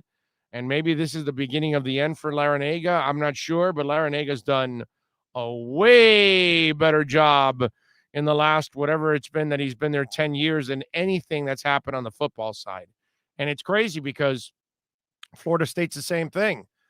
They're a much better basketball program than they are a football program. It's nuts. We'll have Ira Schofel throughout the season. Ira's a friend, and he's been covering the Canes. The Seminoles for a long time, and is the managing editor of War Chant. So we'll get him on to talk a little Seminoles. And also Antoine Staley, my man, is also covering the Seminoles. So we'll bother Antoine too, because he's covering it for the Tallahassee Democrats. So I'm sure we'll be able to bother Antoine too a little bit to talk some Seminoles. But yeah, I'm not impressed with either one. You know what I mean? I find no solace in telling you. I know the Canes would have beat FSU 4 straight times now, right? It's great that they beat the FSU. I hope they beat the Seminoles 57 straight times. Okay? But I can't tell you I'm impressed with either program because I'm not. Nothing has impressed me with Manny and Miami. And please, Florida State's also an absolute joke. Can't do anything about that. But we thank Manny Navarro for joining us here. Marlins will get ready for a 3-game set against the Yankees. Zach Thompson on the mound taking on Jamison Talon. USA beat Qatar yesterday, 1-0 in the semifinals. Mexico won. So now you will get a USA-Mexico finale, which is what you need, right? A Mexico-Canada finale was not going to be sexy. Was not going to force me to gravitate to the TV. I would have recorded and, watch it half-assed, but a USA-Mexico match, now that's something that I want to watch. Inter Miami back in action tomorrow night against Montreal. Let's hope that they can pick up a victory. Montreal is 7th in the conference with 22 points. Our boys are 14th with 9 points. They got 9 stinking points in the conference. It's terrible. I've had this on my show list for a couple days now. Lamar Odom at 41 is going to fight Riddick Bowe at 53. It'll be October 2nd, the day after my birthday, at the James L. Knight Center. And shame on you if you're going to that. Seriously, shame on you. Who the hell wants to watch this? And they've got a YouTuber or two that are going to fight under that also, but Lamar Odom and Riddick Bowe. Riddick Bowe looks old. He's old, and he looks old. And then you got Lamar Odom, who I don't know what the hell he's so desperate for money. I guess he's going to do anything that he possibly can. Lakers traded for Russell Westbrook yesterday. So now that's their big three. They got a shot. They got LeBron, man. Problem is AD never stays healthy. That's going to be an issue. And with a volume shooter in Westbrook who's not a efficient shooter, that's going to be a challenge for the Lakers. But hey, the rebounding numbers for LeBron and AD will go up thanks to Russell Westbrook joining that team. And then the ultimate, we waste our time talking about this shit subject is Bradley Beal. Bradley Beal now, Shams Charania for The Athletic, by the way, reported that Bradley Beal doesn't intend on or has no desire to leave Washington. So after all this crap we've talked over the years, Bradley Beal has never been interested in leaving, but yet we come up with one stupid trade after another that make no sense, by the way. Not me, but the Heat zombies out there, right? Because the Heat zombies think that everybody wants to join the team, which is not true, actually. Okay, it's just because the thing that happened with the big three and then with Shaq, and it almost leads you to think that everybody wants to join, and it's really not the case. And so this is going to be a challenge for them to turn it around. But the Bradley Beal, I mean, we just wasted our time over and over and over again talking about Bradley Beal, because it's hard to think or hard to imagine that anybody really wants to stay in Washington. This kid wants to get paid, doesn't care, wants to stay in Washington.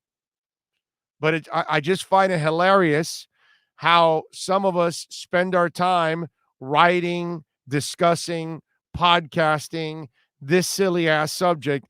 And after all the articles and all the time wasted talking about Bradley Beal, none of it mattered because in the end, he wasn't leaving and he doesn't want to leave. And he's at a point now in his career, let me tell you something, that in a couple of years, if he ever wants to leave, that's when people are going to say, well, now at this point, you got a lot of mileage on that potty. Yeah, now we'll pass now. This is the time. He's chosen to close that door, whether he's happy in Washington or he's happy because he can get money in Washington. He can't get anywhere else. I don't know what the case is, but I just find it hilarious that we find people that have spent their time talking about this over and over and over again. And you talk about it for no reason at all, because in the end, he was never leaving. So all those crazy ass trades you've conjured up in your minds and you've written about or blogged about or podcasted about or whatever, none of it matters. How on earth has that fight ever been sanctioned? That's because there is no boxing sanctioning group for that. That's what it is. There's no title, no nothing. So that's not being sanctioned. This is just a celebrity fight. That's all it is. That's why the Mayweather Paul one had no winner. They didn't have judges. They didn't have a card or anything like that. It was just a few rounds. It's an exhibition, and that's all it is. It's Thunder Lips versus Rocky. That's all it is. It's just an exhibition. So there's no governing body that is managing this, because obviously who the hell would put Lamar Odom and allow him to be in a ring? And then Riddick Bowe is 53 years old at this point. No. Oh, if Manny Diaz coaching the U, then who? UM doesn't have the money to pay for an elite head coach. Hey, Troy, listen. I wanted Manny just like anybody else. But he's obviously not the answer. Who's next? That's a great question. I'm not even thinking about that right now because I know they have limitations. Maybe Rhett Lashley. Maybe you get rid of Manny and you elevate Rhett Lashley. Hey, let me tell you something. If Manny doesn't have an impressive season this year, I don't mind doing that at least. I'll do something like that. But I haven't thought about that. The guy that they can afford and that can bring up the program and do a respectable job and all of that, I'd have to think about that right now. At the moment, I'm not thinking about it because we're not really talking about firing Manny because there's no shot he gets fired. You know what I mean? Maybe next year he gets on that hot seat, but as I told you earlier this week, Blake James is not going to fire a guy that he hired, and he was the key reason why they even gave $4 million to acquire him. And if you're Blake James, you may not feel too confident walking into that president's office and say, hey, I got to fire Manny, and I got to go hire another coach. And they're going to say, well, wait a minute. You had me give Temple $4 million for this guy. Why should I trust you that you can find the next guy? So Blake James may be hesitant to put Manny on the hot seat because he inadvertently will be putting himself on the hot seat too in the process. So I haven't thought about who could replace him. You got me there right now. Normally I am pretty good at least giving you something. Not that it might be right or wrong or whatever, but I wasn't thinking of that because there's no shot that they fire him this year unless he's committing criminal activity, and that's not who he is. He just hasn't proven to be a really good head coach yet. He's proven to be a terrific defensive coordinator, but he hasn't proven to us that he can actually run an entire football team. What are you going to do? All right, we're going to wrap it up here on the show. We thank all of you for tuning in. We thank Alex Winley for joining us. We thank Omar Kelly and our EJDconstruction.com Miami Dolphins report. We thank Manny Navarro and our Caneswear Miami Hurricanes report. We thank all of you for tuning in. Remember, you can support our show, Cash App or Venmo, Cash Big O Show. Always appreciate all of you. Whenever you're listening, podcasting, please smash the hell out of that like button. It is incredibly important. We thank all of you out there. Please be safe. I'll see some of you tomorrow at Dolphins camp for practice, and I'll see some of you hopefully for the concert at Hard Rock Stadium for Green Day and the Interrupters. Gonna be a fun weekend. Y'all be good out there. I love you all. Thank you very much for supporting us. See you on Monday. Starting in August, longtime Miami Heat insider Ira Winderman joins the Big O Radio Show. Ira will give insight twice a week on your favorite NBA team. Heat fans get the information you crave from one of the best in the business. From weekly appearances to breaking news, join Ira Winderman exclusively on the Big O Show. Found on most platforms.